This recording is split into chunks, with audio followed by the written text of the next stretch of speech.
इसमें एक चीज नोट कर लो जरा बच्चों, आगे बढ़ने से पहले, ये जो पार्ट है जो एटॉमिक प्रॉपर्टीज वगैरह जो 8.5 और ये सब है ना, ये आपके डिलीटेड सिलेबस में ऐसा बोला है कि नहीं है, अपन ने कवर कर लिया, ठीक है, ionisation enthalpy and what are the atomic properties and everything, जो डिलीटेड सिलेबस है बोर्ड्स के हिसाब से उसमें वो बोला है कि ये सब नहीं पढ़ना है, बट अपन ने बेसिक्स के हिसाब से कवर किया कि आपके कॉन्सेप्ट्स उसमें क्लियर होते रहे।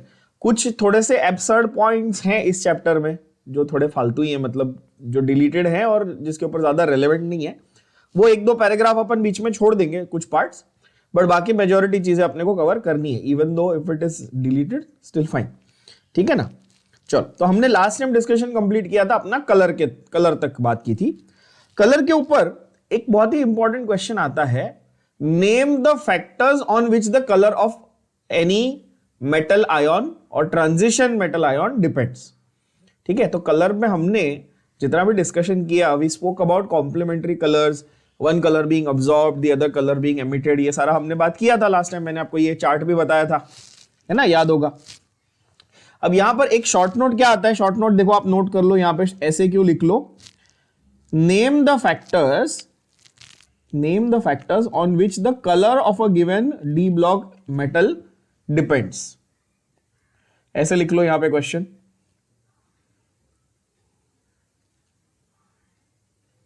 Colour of transition metal ion depends, मतलब कि कौन डिसाइडिंग फैक्टर है, और डिसाइडिंग फैक्टर हैं, देयर आर 4 डिफरेंट फैक्टर्स, तो 2 मार्क के लिए ऐसे क्यों आएगा थियरी पेपर में। पहला है unpaired D electrons, unpaired D electrons होना जरूरी है, ये मैंने आपको क्लियर बता दिया कि जिंक में अनपेयर्ड नहीं होता है, 3d10 होता है, इसलिए zinc is almost whitish, greyish white, silvery white बोलते हैं कलर में, मतलब कलर्ड नहीं होता। और आपका पहला वाला कौन, सॉरी अपना, अगर स्कैंडियम का आयन है आपके पास, समझो Sc3+, ये आयन है, तो इसमें भी कलर नहीं होगा। पूछो क्यों? क्योंकि इसके भी अनपेयर्ड इलेक्ट्रॉन सारे आप खा गए, 21 था, 3 आपने इलेक्ट्रॉन निकाल दिया, 18 बच्चे सारे पेयर्ड हो गए, है ना, तो ये भी अनपेयर्ड, ये भी नॉट कलर्ड हो जाएगा, तो अनपेयर्ड डी होना जरूरी है। Is that clear? दूसरी बात, अनपेयर्ड डी होने से क्या होगा, तो डी टू डी ट्रांजिशन होंगे, मतलब डी के इलेक्ट्रॉन अपने ही ऑर्बिटल्स में ट्रांसफर होते रहेंगे। ये भी हमने देखा था कि भाई डी सबशेल के जो इलेक्ट्रॉन्स हैं वो आपस में ही अपने ऑर्बिटल्स में जब जंप करते रहेंगे तो कुछ एमिशन और अब्जॉर्प्शन होता रहेगा, तो कलर आएगा। ये बात सही है। तीसरा है nature of the ligand, strong field है, वीक फील्ड है, कौन से टाइप का लाइगेंड है जो मेटल आयन से अटैच, तो ये कॉम्प्लेक्स को कलर देगा। और fourth last but not least is the geometry of the complex that is formed by the metal ion. Geometry के बारे में मैं आपको कोऑर्डिनेशन केमिस्ट्री में सिखा चुका हूं। आपकी ज्योमेट्री ऑक्टाहेड्रल होगी अगर Ml6 टाइप का कॉम्प्लेक्स होगा, अगर Ml4 है तो ज्योमेट्री स्क्वायर प्लेनर भी हो सकती थी और टेट्राहेड्रल भी हो सकती थी। ये सारी बातें हमने ऑलरेडी डिस्कस की है। तो ये काफी इंपॉर्टेंट क्वेश्चन हो जाता है बच्चों आपका एसक्यू कि कौन से फैक्टर्स पे कलर डिपेंड करता है। ठीक है, एंट्रेंस पॉइंट ऑफ व्यू से एक छोटा सा मैं आपको लिस्ट दे रहा हूं कलर्स का, जो एक स्पेसिफिक कलर्स आपको याद कर लेने हैं बच्चों। जैसे कि ग्रीन कलर जो है वो आपको जनरली क्रोमियम कंपाउंड्स में देखने मिलता है। ग्रीन कलर किस में देखने मिलता है आपको? क्रोमियम मेटल के कंपाउंड्स में। ओके, जैसे कि पोटेशियम डाइक्रोमेट वगैरह का कलर आपको ग्रीन टू ऑरेंज, वो ट्रांजिशन जो आपको दिखता है वो। उसके बाद ब्लू आपको देखने मिलता है कॉपर, जैसे कि कॉपर सल्फेट, सबको मालूम है ये कॉपर सल्फेट में देखने मिलता है of course, right. Green, blue और पिंक, पिंक या फिर डार्क पिंक आप बोल सकते हो, मैजेंटा, डार्क पिंक यानी कि मैजेंटा कलर आपको देखने मिलता है मैंगनीज के कंपाउंड्स में, जैसे कि पोटेशियम परमैंगनेट। मैं यहाँ पे एग्जांपल्स भी लिख देता हूं आपके लिए, जैसे ये K2Cr2O7 आपका पोटेशियम डाइक्रोमेट हो गया, ये CuSO4 आपका कॉपर सल्फेट हो गया, ये KMnO4 आपका पोटेशियम परमैंगनेट हो गया, राइट, इस तरह से। और एक कलर है आपका ब्राउन, बेसिकली जो आपके फेरस कंपाउंड्स में आपको देखने मिलता है, आयन के कंपाउंड्स में आपको देखने मिलता है।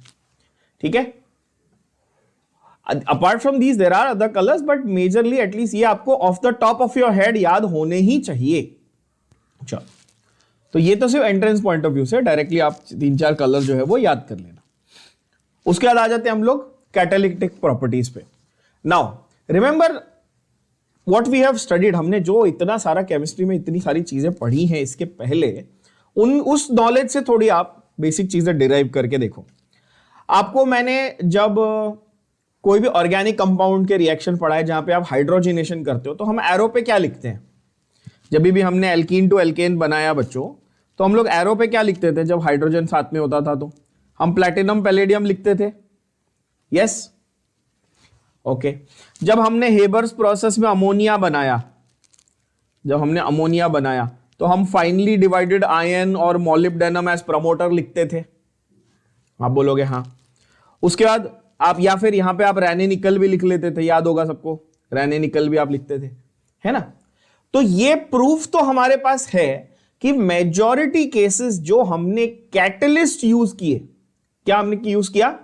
जैसे हमने सैंडमेयर रिएक्शन में क्यूप्रस के, सैंडमेयर रिएक्शन हमने किया ऑर्गेनिक में, वहां पे हमने क्यूप्रस के सॉल्ट्स यानी कि Cu2Cl2 यूज किया था सैंडमेयर रिएक्शन में, है कि नहीं? तो हम लोग हमेशा कॉपर, आयरन, प्लैटिनम, पैलेडियम, निकल, ये सारे यूज करते हैं एज कैटलिस्ट। ये तो पक्की बात है, ये प्रूफ है कि डी ब्लॉक के जितने भी मेटल्स हैं, यानी ये ट्रांजिशन मेटल्स जो है, इन सब में बहुत अच्छी क्या होती है? कैटालिटिक प्रॉपर्टीज होती है। क्या ये बात समझ में आई? सब में क्या होती है? बहुत ही अच्छी कैटालिटिक प्रॉपर्टीज होती है। अब सवाल यह है कि ऐसा क्यों है? सवाल यह है कि अच्छा, सारे डी ब्लॉक के मेटल्स जो हैं वो कैटलिस्ट का काम करते हैं, अग्रीड, ऐसा क्यों? Why? Right, let's try and understand.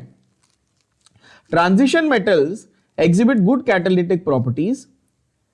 They are both homogeneous, heterogeneous catalysts, yes, because of their ability to participate in different redox steps of catalytic reactions.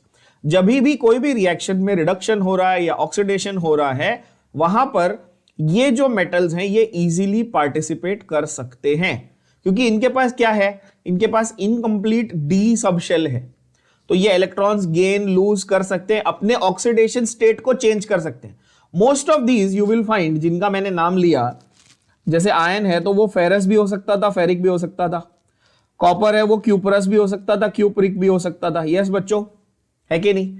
Variable oxidation state है, ये आप सबको मालूम है, यानी कि वो रिड्यूस हो रहा है, ऑक्सीडाइज हो रहा है, रिड्यूस हो रहा है, ऑक्सीडाइज हो रहा है, यानी ये रेडॉक्स रिएक्शन में पार्टिसिपेट कर सकता है। क्या ये बात समझ में आई? बोलो हाँ या ना। And because of this ability ये अच्छा कैटालिटिक एक्शन आपको हमेशा दिखाएगा, ये अच्छा कैटालिटिक एक्शन दिखाएगा, ठीक है?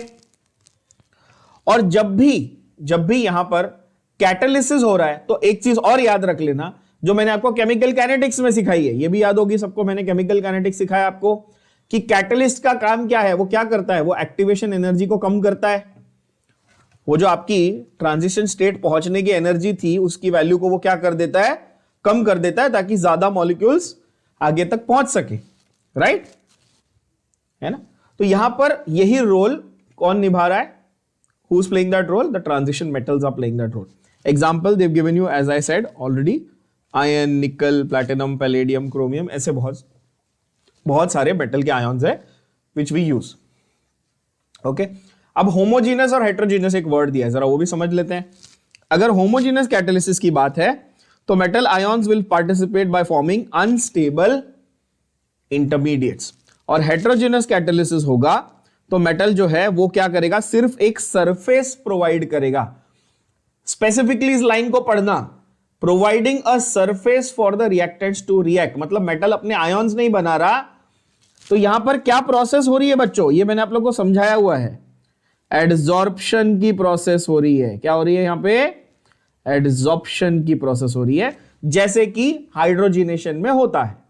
यहां पे सिर्फ सरफेस है, सरफेस पे मॉलिक्यूल्स चिपक गए प्लैटिनम पैलेडियम के या फिर रैने निकल के, और एक्चुअली आयन्स नहीं बने, ठीक है ना?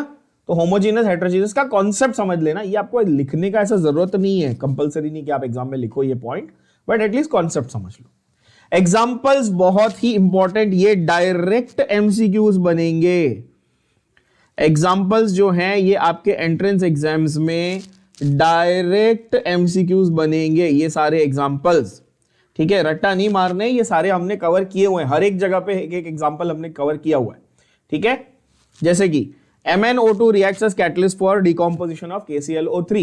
क्लास 11 पे फर्स्ट चैप्टर पे जाओ, मोल कॉन्सेप्ट। आई थिंक जहां तक मुझे याद है क्वेश्चन नंबर 10 होगा आपके एक्सरसाइजेस का, KClO3 का डिकॉम्पोजिशन करके ऑक्सीजन बनाया है, उसमें आप याद कर लो। तो वहां पर जो आपका पोटेशियम क्लोराइड का आप डिकॉम्पोजिशन करते हो, ऑक्सीजन बनाते हो, वहां पर मैंगनीज ऑक्साइड क्या है, कैटलिस्ट है। मैंगनीज ऑक्साइड ऑल्सो कैटलिस्ट है आपके ऑक्सीडेशन रिएक्शंस में, वो भी हमने देखा हुआ है ऑर्गेनिक केमिस्ट्री में। देन यू हैव, अभी मैंने मेंशन किया अमोनिया में, हेबर्स प्रोसेस में अमोनिया जो है वो आप क्या यूज करते हो, finely divided iron and molybdenum as promoter. ठीक है, ये याद रख लेना, यहां पर एमसीक्यू पॉइंट है। आयन जो है ये कैटलिस्ट है और मॉलिब्डेनम जो है ये प्रमोटर है। ठीक है, आयन क्या है, कैटलिस्ट है, मॉलिब्डेनम क्या है, प्रमोटर। हम लोग दोनों को कैटलिस्ट, एक कॉम्बिनेशन कैटलिस्ट बोल देते हैं, but specifically iron is catalyst, molybdenum is promoter. Cobalt thorium alloy COTH, Fischer Tropsch process, ये मैंने आपको लास्ट चैप्टर जो है ना आपका उसमें सिखाया हुआ है, उसमें एक एमसीक्यू ये एक्सरसाइज क्वेश्चन में भी आया हुआ है, याद कर लो, हमने उसमें एक्सरसाइज में ये लिखा हुआ है। ठीक है ना, गैसोलीन के सिंथेसिस में, गैसोलीन के सिंथेसिस के प्रोसेस को हम लोग क्या नाम से बुलाते हैं बच्चों, फिशर ट्रॉप्स प्रोसेस, और उसमें COTH अलॉय आपका यूज होता है। बहुत ही इंपॉर्टेंट एमसीक्यू क्वेश्चन, और ये सिर्फ मैं एंट्रेंस की एमसीक्यू की बात नहीं कर रहा हूं, ये मैं आपके बोर्ड्स के एमसीक्यू की भी बात कर रहा हूं, ध्यान में रख लेना। ठीक है, बहुत ही इंपॉर्टेंट। फाइनली डिवाइडेड निकल आपको पता ही है, ऑफ कोर्स हाइड्रोजिनेशन में यूज होता है, जिसको हम लोग रैने निकल कहते हैं, पता ही है। ठीक है ना, रैने निकल एक्चुअली प्रोसेस्ड होता है along with aluminium and all that, इसलिए वो रैने निकल उसका नाम है। बट फाइनली डिवाइडेड निकल जो है वो हाइड्रोजिनेशन ऑफ एल्कीन में काम आता है, सबको मालूम है, एट हाई टेम्परेचर। ठीक है ना, और also oils to fats conversion में भी उसको यूज करते हैं। Obviously oils to fats, you all know this, I have taught you in biomolecules, I am repeating everything so that it gets revised in your head. In biomolecules have I mentioned this, everybody tell me yes और no. Oils and fats में division क्या था, oils are unsaturated and fats are saturated, ये हमने बात की हुई है ना। तो आपको अगर ऑयल से फैट बनाना है तो हाइड्रोजिनेशन करना पड़ेगा, लॉजिकल बात है। सैचुरेटेड से अनसैचुरेटेड से सैचुरेटेड जाओगे, मतलब क्या, डबल बॉन्ड ब्रेक करके हाइड्रोजिनेशन करोगे, तो क्या करना पड़ेगा, निकल यूज करना पड़ेगा। समझ में आई बात, बोलो हाँ या ना, right. So that is what they have given you here. See, hydrogenation with nickel is used to convert inedible oils into solid fat for the production of margarine. Margarine is basically that butter like substance. ठीक है ना, okay. Then you have contact process, ये बहुत important MCQ question है P block में। Contact process for manufacture of sulphuric acid. ठीक है, sulphuric acid, उसका थर्ड स्टेप में क्या होता है, SO2 से SO3 बनता है। थर्ड स्टेप में क्या बनता है, SO2 से SO3 बनता है। वहां पे प्लैटिनाइज्ड एस्बेस्टोस यूज कर सकते हो, बट आपकी जो टेक्स्ट बुक है, पी ब्लॉक चैप्टर है, उसमें कौन सा दिया हुआ है, उसमें दिया हुआ है V2O5, कौन सा, वेनेडियम पेंटॉक्साइड कैटलिस्ट दिया हुआ है। कौन सा दिया हुआ है बच्चों, वेनेडियम पेंटॉक्साइड कैटलिस्ट दिया हुआ है। और जेई मेंस में इक्विलिब्रियम चैप्टर पे इसके ऊपर लास्ट ईयर क्वेश्चन भी आया हुआ है। ठीक है ना, okay. Then you have carbon dioxide and hydrogen are formed by the carbon monoxide and steam with FeCr catalyst. This again monoxide और steam है ना, साथ में FeCr, this has been mentioned before also कि कार्बन मोनोऑक्साइड को आप steam के साथ रिएक्ट करोगे तो CO2 बनेगा, अगर उसका रिडक्शन करोगे हाइड्रोजन के साथ तो मीथेन बनेगा। मीथेन का कमर्शियल प्रोसेस होता है, ये भी ऑलरेडी मैं मेंशन कर चुका हूं। तो यहां पर आपके जितने भी एग्जाम्पल हैं ये डायरेक्ट एमसीक्यू क्वेश्चन बन सकते हैं, और खास करके ये वाला मैं फिर से रिपीट कर दूं, ये आपके बोर्ड्स पॉइंट ऑफ व्यू से बहुत इंपॉर्टेंट एमसीक्यू क्वेश्चन बन जाता है, Fischer Tropsch process. I hope this is clear to all. कौन से रिएक्शन में कौन सा वाला कैटलिस्ट यूज होने वाला है, बस सिंपल है। Formation of interstitial compounds, not a very very important this thing, subsection here. I will not go into much depth, simple इसमें एक डिस्कशन कर लेते हैं कि ये इंटरस्टिशियल कंपाउंड्स बेसिकली हम लोग जिनकी बात कर रहे हैं ये है क्या। तो यार ये जो है ना, ये क्रिस्टल्स के या क्रिस्टलाइन सॉलिड्स के इम्प्योर फॉर्म्स, आप ऐसा मान लो। क्या मानोगे? क्रिस्टलाइन सॉलिड्स के क्या है ये?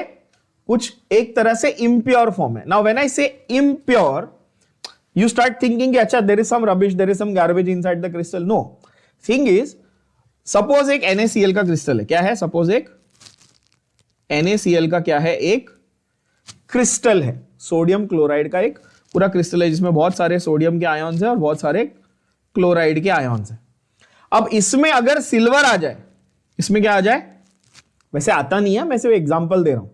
इसमें अगर सिल्वर आ जाए या इसमें अगर बीच में समझो कुछ और आ जाए, जैसे कि लिथियम आ जाए, चलो मान लो लिथियम आ गया, ठीक है। तो लिथियम अपने आप में एक खराब चीज नहीं है, यूजफुल मटेरियल हो सकता है, बट यहां पर उसकी जरूरत है क्या? सोडियम क्लोराइड के क्रिस्टल में लिथियम की जरूरत है? नहीं।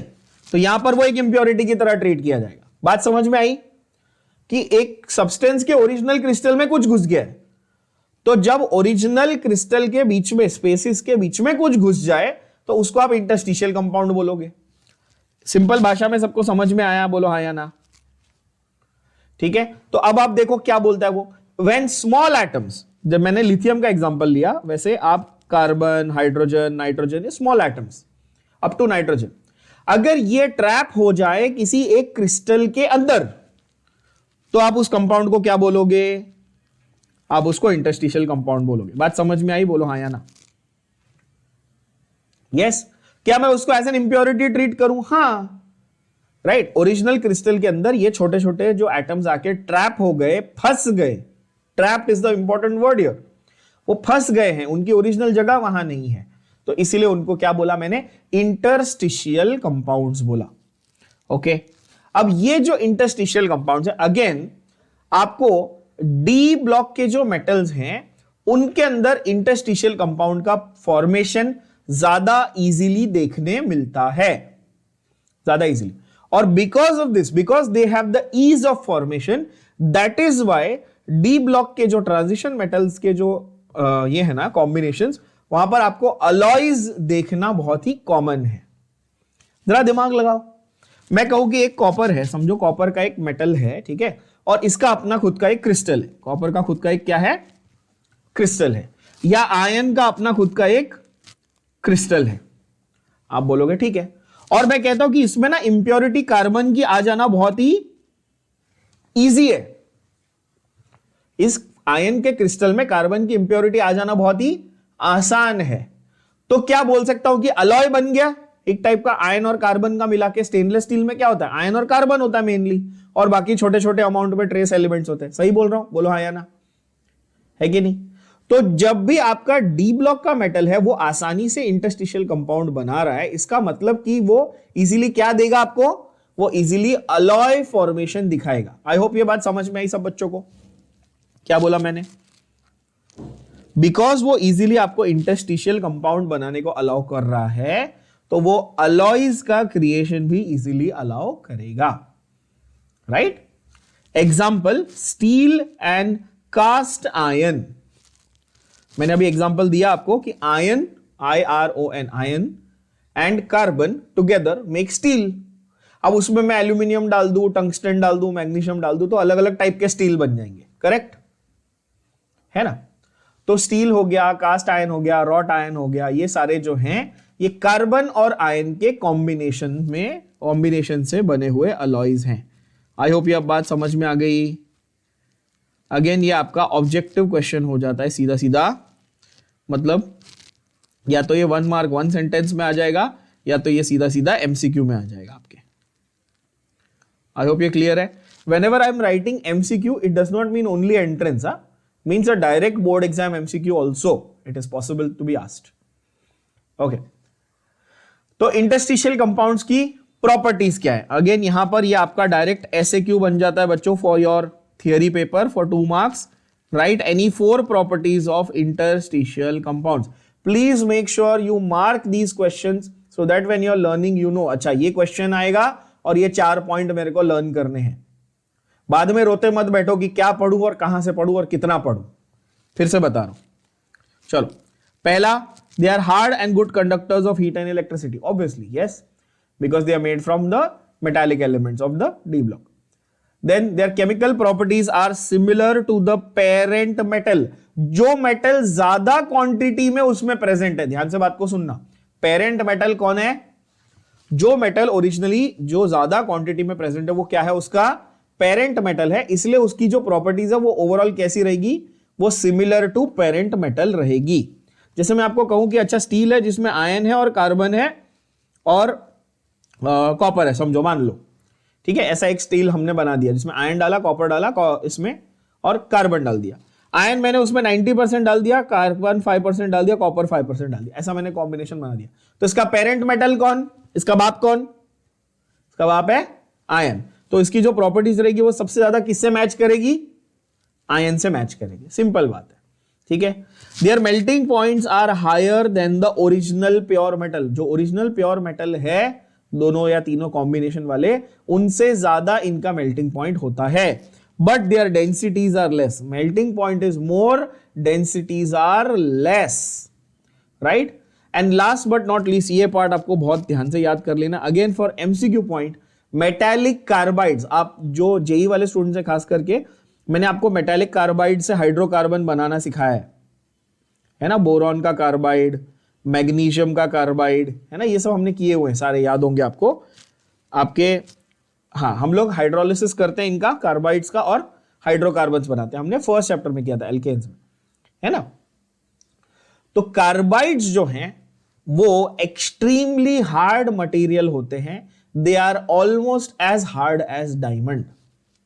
Carbides are what?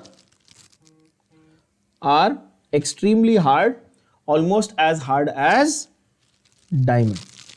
In fact covalent carbides तो बहुत ही भयंकर हार्ड होते हैं, ठीक है। अगर आप में से किसी को सच में देखना है कि कार्बाइड एक्चुअली कैसा होता है, मेरे क्लिनिक पे आ जाना। हम जो टूथ कटिंग के लिए बर्स यूज करते हैं उसमें स्पेशल एक कैटेगरी आती है कार्बाइड बर्स की, ठीक है ना, मशीन्स में लगते हैं, जिससे हम लोग दांत और मतलब हार्ड सब्सटेंस की, इनामल की कटिंग करते हैं। ओके, तो बहुत ही प्रैक्टिकल और इंपॉर्टेंट यूज आपको मिल जाता है मेटालिक कार्बाइड्स का। ये भी डायरेक्ट आपका एमसीक्यू क्वेश्चन बन जाता है बच्चों। आई होप यहां तक क्लियर है सबको, ये सारे प्रॉपर्टीज सबको समझ में आ गए? यस, ऑफ कोर्स, जैसा मैंने कहा इंटरस्टिशियल कंपाउंड्स बन रहे हैं तो अलॉयज भी बनेंगे। अलॉयज में आपके direct objective questions for your theory as well as entrance, direct questions बहुत बार आए हुए हैं। अगर आप प्रीवियस ईयर पेपर्स देखोगे तो आपको वो सीधा पूछेगा, भाई ये एक अलॉय है ड्यूरालुमिन या मैग्नेलियम, है ना, ऐसे अलग अलग गन मेटल ऐसे नाम देगा और बताएगा, पूछेगा उसमें कौन से वाले मेटल्स प्रेजेंट है।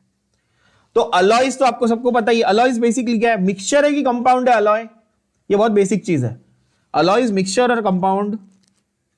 Alloy is mixture of one और मोर मेटल्स, ठीक है, वन और मोर metals along with other materials also, but generally considered one or more metals. अब इसमें एक मेटल या नॉन मेटल का कॉम्बिनेशन भी हो सकता है। सॉल्यूशन कॉलिगेटिव में मैंने आप सबको पढ़ाया है। This is example, alloy is example of what? Solid in solid type of solution किया था हमने ये, है ना। तो अलॉयज को हम लोग जनरली क्लासिफाई करते हैं as ferrous based and non ferrous based. Ferrous and non ferrous नाम से ही पता चल जाएगा। जिसमें आयरन मेजर कंपोनेंट है वो फेरस बेस्ड होगा, जिसमें आयरन मेजर कंपोनेंट नहीं है वो नॉन फेरस बेस्ड अलॉय होगा, करेक्ट। तो फेरस अलॉयज कौन से हैं? जिनमें आयरन मेजर कंपोनेंट है, percentage of iron is more, percentage of iron is more. एक बहुत इंपॉर्टेंट यहां पर डायरेक्ट पॉइंट इंपॉर्टेंट वाला बन जाता है स्टील के बारे में। स्टील का नाम सबने सुना है, यूज भी किया है, ऑब्वियसली आप घर पे भी यूज करते हो stainless steel. All steels have 2% carbon. सारे के सारे स्टील्स में क्या होता है? 2% कार्बन होता है, ठीक है। तो फेरस अलॉयज का अच्छा एग्जांपल है स्टील, निकल steel, chromium steel, stainless steel, ठीक है। बट क्यों इनका नाम फेरस है? क्योंकि इनमें आयरन का कंटेंट ज्यादा है और इनमें 2% कार्बन होता है। क्या ये बात समझ में आ गई सबको? सिंपल बात है, यस। दूसरा ऑब्वियसली कैटेगरी है नॉन फेरस अलॉयज। दूसरा क्या है? नॉन फेरस अलॉयज है। तो इसमें क्या होगा भाई? अदर देन आयरन होगा, मतलब इसमें मेजर कंपोनेंट जो है वो अदर देन आयरन होगा। एक तो मतलब जो भी ट्रांजिशन मेटल है वो आयरन छोड़ के कुछ और होगा, और दूसरा कोई भी एक नॉन ट्रांजिशन एलिमेंट हो सकता है, दूसरा एक नॉन ट्रांजिशन एलिमेंट भी हो सकता है, मे और मे नॉट बी, मे और मे नॉट बी, ठीक है। सो जरूरी नहीं है, बट जनरली एक कॉम्बिनेशन ये माना गया है कि एक ट्रांजिशन मेटल दूसरा नॉन ट्रांजिशन, ठीक है। जैसे कि जिंक, जिंक डी ब्लॉक में है लेकिन उसको हम लोग नॉन ट्रांजिशन बोलते हैं, ये मैंने स्टार्टिंग में सिखा दिया था, क्योंकि जिंक में क्या होता है 3d10 होता है, यानी कि completely filled D subshell होता है। Okay, brass, brass is copper and zinc. Can you give me another example of this? Bronze, bronze is copper and tin, copper and tin. और जिन बच्चों को ब्रास और ब्रॉन्ज में confusion होता है, ये मैं ऑलरेडी बता चुका हूं ना, कैसे याद करना था। दोनों में कॉपर तो होता ही है, ब्रॉन्ज में जिंक जेड नहीं आता, और ब्रास में टिन आता है, टिन नहीं आता, सॉरी, ब्रास में टिन नहीं आता, यानी एसएन नहीं आता। उल्टा ऐसे याद करने को मैंने बोला था, तो कंफ्यूजन नहीं होगा। ट्रिक समझ में आई? बोलो हाँ या ना। ऑब्वियसली अलॉयज का काम क्या है, अब इंडस्ट्री में यूज होगा, है सवाल ही नहीं है। Uses of alloys, stupid question but important, asked in board exam for 2 marks. Right any 4 uses of alloys. फालतू क्वेश्चन, छोटे बच्चे को भी आता है। क्या है? पहला ब्रॉन्ज, ब्रॉन्ज किधर यूज होता है? यूज फॉर मेकिंग स्टैचूज, ठीक है। नहीं देखा तो जाके देखो न्यूज में, कौन सा बनाया हुआ सरदार पटेल जी का स्टैचू, कौन सा बनाया हुआ है? ओ, स्टैचू ऑफ यूनिटी ऐसा कुछ बनाया ना, हाँ ऐसा वो स्टैचू बनाते हैं अपन। हाँ, medals, trophies, silver, gold and gold, silver and bronze ना। ओलंपिक्स में कौन से 3 मेडल मिलते? गोल्ड, सिल्वर एंड कौन सा होता है? ब्रॉन्ज। तो तीसरा वाला, that is bronze is an alloy of copper and tin. Corrosion resistance होता है। कुप्रा निकल, कुप्रा निकल है machinery parts of marine ships and boats, because corrosion resistance है, दैट इज जैसे कि मरीन कंडेंसर ट्यूब्स बनाने के काम आता है। कुप्रा निकल फॉर मरीन इक्विपमेंट और मराइन इक्विपमेंट, ठीक है। सॉल्ट वाटर में जल्दी कोरोड नहीं होता। स्टेनलेस स्टील ऑब्वियसली सबको मालूम है यार, ठीक है। Outer fuselage of ultra high speed aircraft, सिर्फ उधर ही यूज होता है क्या? हम तो स्टेनलेस स्टील से चम्मच और कटोरी भी बना लेते हैं, नहीं, बट वो चम्मच कटोरी नहीं लिखनी एग्जाम में गधो, you have to write the industrial application, ठीक है। Outer fuselage of ultra high speed aircraft, if you are curious about what fuselage is, don't waste my time, go and Google it, ठीक है। Then you have nichrome, nichrome very very important and the name itself is self explanatory. Nichrome के अंदर क्या रहेगा बच्चों? नाम से पता चल रहा है नाइक्रोम के अंदर क्या रहेगा, निकल और chromium, but they will ask you directly the ratio of निकल and chromium, that is 80:20 ratio. Nichrome में क्या है? 80:20 रेशियो होता है। और नाइक्रोम वायर्स जो होते हैं ना, वो बहुत थिन और ऐसे बहुत ही क्या बोलते हैं, फाइन वायर्स वगैरह इसके बनाए जा सकते हैं, ओके।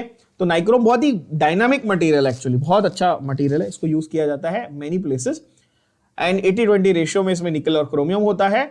और यहां पे इसका स्पेसिफिक यूज अगर है देखा जाए तो that is gas turbine engines में, okay. And last but not least is titanium alloys. We know obviously titanium का काम क्या है, बहुत ज्यादा स्ट्रेस, बहुत ज्यादा फ्रिक्शन, बहुत ज्यादा टेम्परेचर, ये सब कुछ विथस्टैंड कर सकता है वो, तो that is why we use it in ultra high speed flight, in fireproof bulkheads and exhaust shrouds, ठीक है।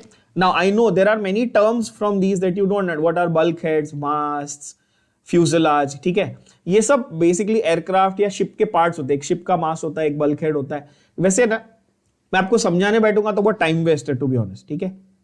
तो अगर आपको कुछ क्यूरियोसिटी है 1-2 टर्म्स की तो उनको गूगल कर लेना, अदरवाइज सिर्फ लर्न कर लेना, इसके पीछे टाइम वेस्ट मत करो। यूजेस सिंपल 4 यूजेस लिखने हैं 2 मार्क के लिए। I hope that is clear to all. Yes? Okay. Now, very important thing to note, please note, आपके डिलीटेड सिलेबस में, मैं महाराष्ट्र बोर्ड की जो बात कर रहा हूं, डिलीटेड सिलेबस जो है उसमें entire section of compounds of manganese and chromium has been deleted. Now, because this is purely theoretical, one. Secondly, it is not related to anything else that we are going to study. We are going to skip this part currently. अपन इसको entrance में cover कर लेंगे, but theory में ये पूरा part आप completely skip करो, क्योंकि ये ऑनेस्टली बहुत ज्यादा इंफॉर्मेशन है, बहुत ज्यादा रिएक्शंस है, और इसका बाकी के जो कॉन्सेप्ट्स हैं उनसे कोई लेना देना नहीं है। तो please make sure that you, if you are reading this from the theoretical point of view, please make sure कि आप इस पूरे सेक्शन को, compounds of manganese and chromium, entirely that you delete it out. ठीक है, तो entire part of compounds and magnesium of manganese and chromium we are going to skip it out. हाँ, entrance point of view से yes, इसमें से कुछ अच्छे questions बन सकते हैं, we will cover that separately. आ जाते हैं हम लोग यहां पर आपके कॉमन प्रॉपर्टीज पे, पेज नंबर 176 पे आ जाओ। Page number 176 of your text book, common properties of D block elements. Again this I am just explaining to you because you need to know to understand D block. इसके ऊपर direct question नहीं आता है, कोई ऐसा गधे जैसा question आपको नहीं पूछता है कि अच्छा right the common properties of D block, कोई जनरली ऐसा क्वेश्चन नहीं पूछता है। ठीक है, बट हाँ, आपका बेसिक कॉन्सेप्ट है तो सीख लो। सारे डी ब्लॉक के मेटल्स कैसे हैं? लस्ट्रस है, शाइनिंग है, सारे मेटल्स ही हैं। हार्ड है, हाई डेंसिटी है, high melting point, boiling point है। ये सारे पॉइंट्स बाय द वे हमने स्टार्टिंग ऑफ द चैप्टर में भी कवर किए हुए हैं। They are good conductors, of course, high tensile strength and malleability, ductility and malleability अच्छी है, ये भी बोला था। Can form alloys, yes, and most of them are good catalysts. ये जो many of them are paramagnetic है, ये पॉइंट को स्किप कर देना, ठीक है, ये आपको कंफ्यूज करेगा। Most of them are good catalyst, ये सारे पॉइंट्स हमने ऑलरेडी डिटेल में एक एक करके देख लिए हैं, सारी प्रॉपर्टी समझ ली हैं, including the catalyst part also. What about the chemical properties? So सारे के सारे मेटल्स हैं तो सब इलेक्ट्रोपॉजिटिव है, यस और no? All of them exhibit variable valencies and therefore they form colored salt and colored complexes. Very important point बच्चों, क्या ये पॉइंट हमने डिटेल में कवर किया? यस, सब में वेरिएबल ऑक्सीडेशन स्टेट आपको देखने मिलता है और आपके कलर्ड सॉल्ट्स और कलर्ड कॉम्प्लेक्सेस बनते हैं। यस, अच्छा, ये मेटल्स हैं तो ये अच्छे रिड्यूसिंग एजेंट होंगे ऑब्वियसली, क्योंकि ये इलेक्ट्रॉन्स लूज करेंगे। Iron, cobalt, copper, molybdenum and zinc are biologically important metals. क्यों? Iron, cobalt, copper, molybdenum, zinc ये बायोलॉजिकली इंपॉर्टेंट क्यों है, आप बता सकते हो? हमने ऑलरेडी कोऑर्डिनेशन केमिस्ट्री में देखा, अगर आपको याद हो तो। आयरन जो है ये आपके हीमोग्लोबिन में यूज होता है, हीमोग्लोबिन में काम करता है, राइट। कोबाल्ट जो है, कोबाल्ट जो है ये आपके विटामिन B12 में काम करता है, विटामिन B12 जिसका नाम है साइनोकोबालामाइन। ये मैंने chemistry in everyday life chapter में बोला था, विटामिन के सेक्शन में, chemistry in everyday life 11th का जो चैप्टर है उसमें बोला है कोबाल्ट जो है वो साइनोकोबालामाइन में काम करता है, यानी विटामिन B12। मैं सिर्फ आपको ये बता रहा हूं कि ये इंपॉर्टेंट बायोलॉजिकल इनका यूज क्या है। जिंक है, मॉलिब्डेनम है, ये सब आपके मिनरल्स हैं, ये आपके बॉडी में जो भी रिएक्शंस का कैटालिसिस हो रहा है, आपके बॉडी में जितने भी रिएक्शंस हो रहे हैं उनमें ये कैटालिस्ट का काम करते हैं। So that's why they are able to catalyze biological reactions, right? So basic idea of physical and chemical properties, just read through this, okay? You can just read through this entire part. I have explained each and every point here already, okay? चलो, अब आ जाते हैं, actually speaking यहां पर आपका D block खत्म हो जाता है, ये 176 पे आए, यहां पे आपका डी ब्लॉक खत्म हो गया। नेक्स्ट एक जो सेक्शन है that is the metallurgy section, extraction of metals. Till couple of years ago this used to be a separate chapter, एक पूरा अलग चैप्टर होता था ये एक्सट्रैक्शन ऑफ मेटल्स, बट इन्होंने क्या किया, कंबाइन करके एक में ही अभी डाल दिया है। अब ये जो टॉपिक है आपका मेटलर्जी का, what does it deal with, let's try and understand. So that's a separate topic itself, but kind of important with respect to D block.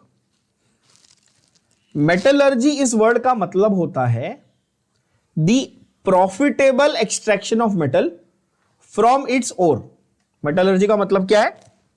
profitable extraction of metal from their ores। देखो यहां पे आपको ये statement लिखी हुई मिलेगी। तो आपने ये देखा होगा खदान होती है ना, जो माइनिंग करते हैं अपन, माइंस बोलते हैं, खदान जिसमें से मेटल के ओर्स जमीन में से खोद के निकाले जाते हैं, और उन ओर्स को यूज करके आप इंडस्ट्रियल लेवल पे उस मेटल को एक्सट्रैक्ट करते हो और फिर उसको प्योरीफाई करके मार्केट में बेचते हो। ये प्रोसेस है, कमर्शियल प्रोसेस यही है, सबको मालूम है, ये तो जनरल मतलब एक कॉमन सेंस की बात है। इस साइंटिफिक प्रोसेस को from starting from removing the metallic ore from the ground, mining it, to the end product, मतलब जो उसको आप पूरा सफाई करके प्रोसेस करके आप बेच रहे हो मार्केट में, ये पूरे प्रोसेस को आप क्या बोलते हो? आप मेटलर्जी बोलते हो। बात समझ आई बच्चों? जैसे गोल्ड, वो कौन सी पिक्चर थी फेमस, केजीएफ की पार्ट 2 आ रही है ना, आपने देखी है, कोलार गोल्ड फील्ड्स, रियल में, केजीएफ मतलब वो स्टोरी नहीं, गोल्ड फील्ड्स रियल है, गोल्ड माइनिंग। तो आपने वहां से गोल्ड के ओर्स एक्सट्रैक्ट किए, फिर उसमें से आपने गोल्ड निकाला, फिर उसको आपने प्योरीफाई किया और उसको आपने जाके मार्केट में बेचा। तो ये प्रोसेस एक मेटलर्जी की प्रोसेस हो गई। सेम वे आप आयरन, कॉपर, निकल, क्रोमियम सब मेटल्स के लिए कर सकते हो। अगेन नोट कि ये ज्यादातर जो एक्सट्रैक्शन है वो डी ब्लॉक के मेटल्स के लिए पॉसिबल है। क्यों? आप ग्रुप 1 ग्रुप 2 के जो मेटल है एस ब्लॉक के, वो तो हाईली रिएक्टिव होते हैं, सोडियम, लिथियम, ये थोड़ी आप वहां से एक्सट्रैक्ट करने जा रहे हो, क्योंकि वो तो कैसे होते हैं, हाईली रिएक्टिव होते हैं, तो वो आपको कंबाइंड फॉर्म में ही मिलेंगे, ऑक्साइड के फॉर्म में, सल्फाइड के फॉर्म में, जो भी है, ठीक है ना। ये डी ब्लॉक के कंपैरेटिवली कम रिएक्टिव होते हैं, तो इनको आप सेपरेट करके प्योरीफाई करके यूज कर सकते हो। बात समझ में आई? तो हम जब मेटलर्जी की बात करेंगे तो ये अंडरस्टूड है कि मोस्ट कॉमन एग्जांपल्स कौन से मेटलर्जी में, ये डी ब्लॉक के मेटल्स है। क्या ये बात सब लोगों को समझ में आ गई? मैंने क्या बोला? Whenever we are talking about the process of metallurgy, the examples that we are going to quote are the transition metals. Clear? Now, a very important part of this section of this chapter is the list of minerals and ores of the transition metals. Certain elements दिए हैं और उनके mineral और उनके ओर का नाम दिया हुआ है। आपको एज इट इज उठाकर ये बोर्ड्स में और एंट्रेंस में दोनों में बहुत बार पूछा हुआ है, ये नाम है मिनरल का, इसका फॉर्मूला बताओ, या उल्टा ये फॉर्मूला है, इसका नाम बताओ। आपको ये सारे के सारे एक्चुअली बैठ के लर्न करने पड़ेंगे। No other option, no other choice, you have to learn. ठीक है, this is learn by heart, you have to memorise this.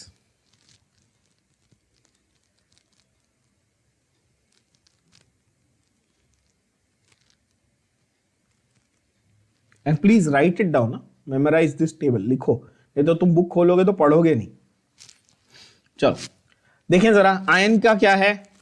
Haematite that is Fe2O3, magnetite that is Fe3O4, limonite Fe2O3 dot 3H2O, iron pyrites FeS2 that is iron के sulphur के साथ में compounds हैं, और siderite, siderite पे direct question आया हुआ है।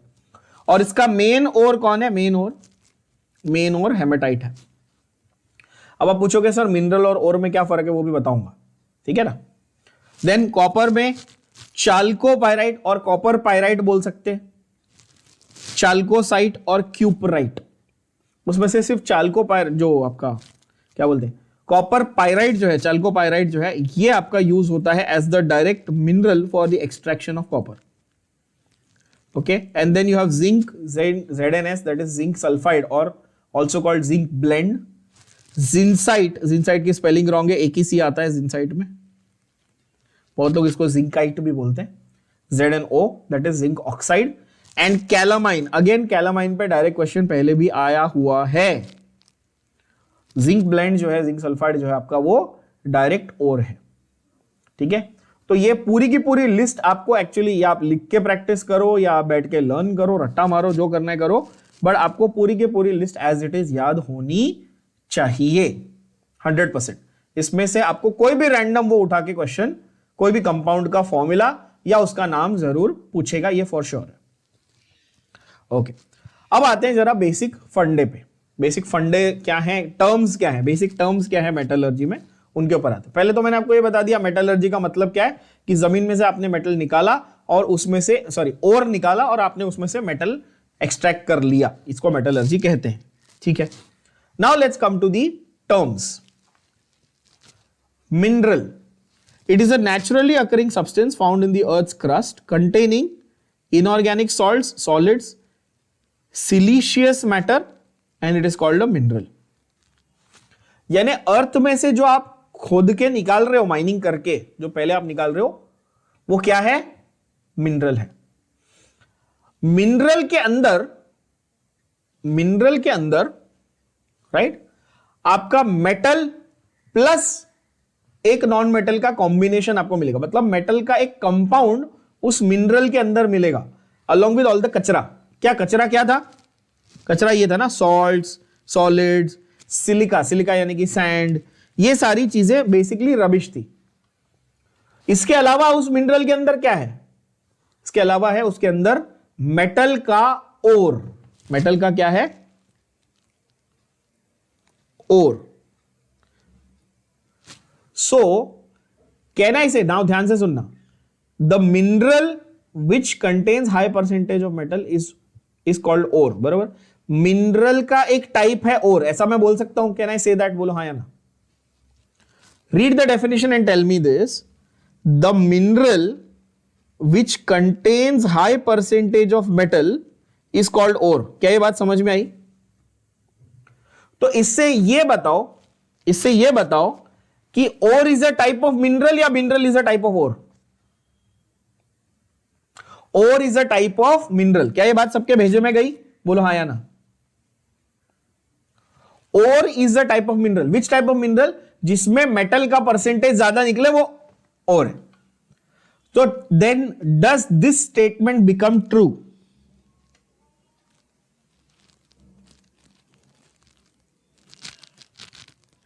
All ores are minerals, but all minerals are not ores. क्या ये बात एकदम क्लियर हो गई?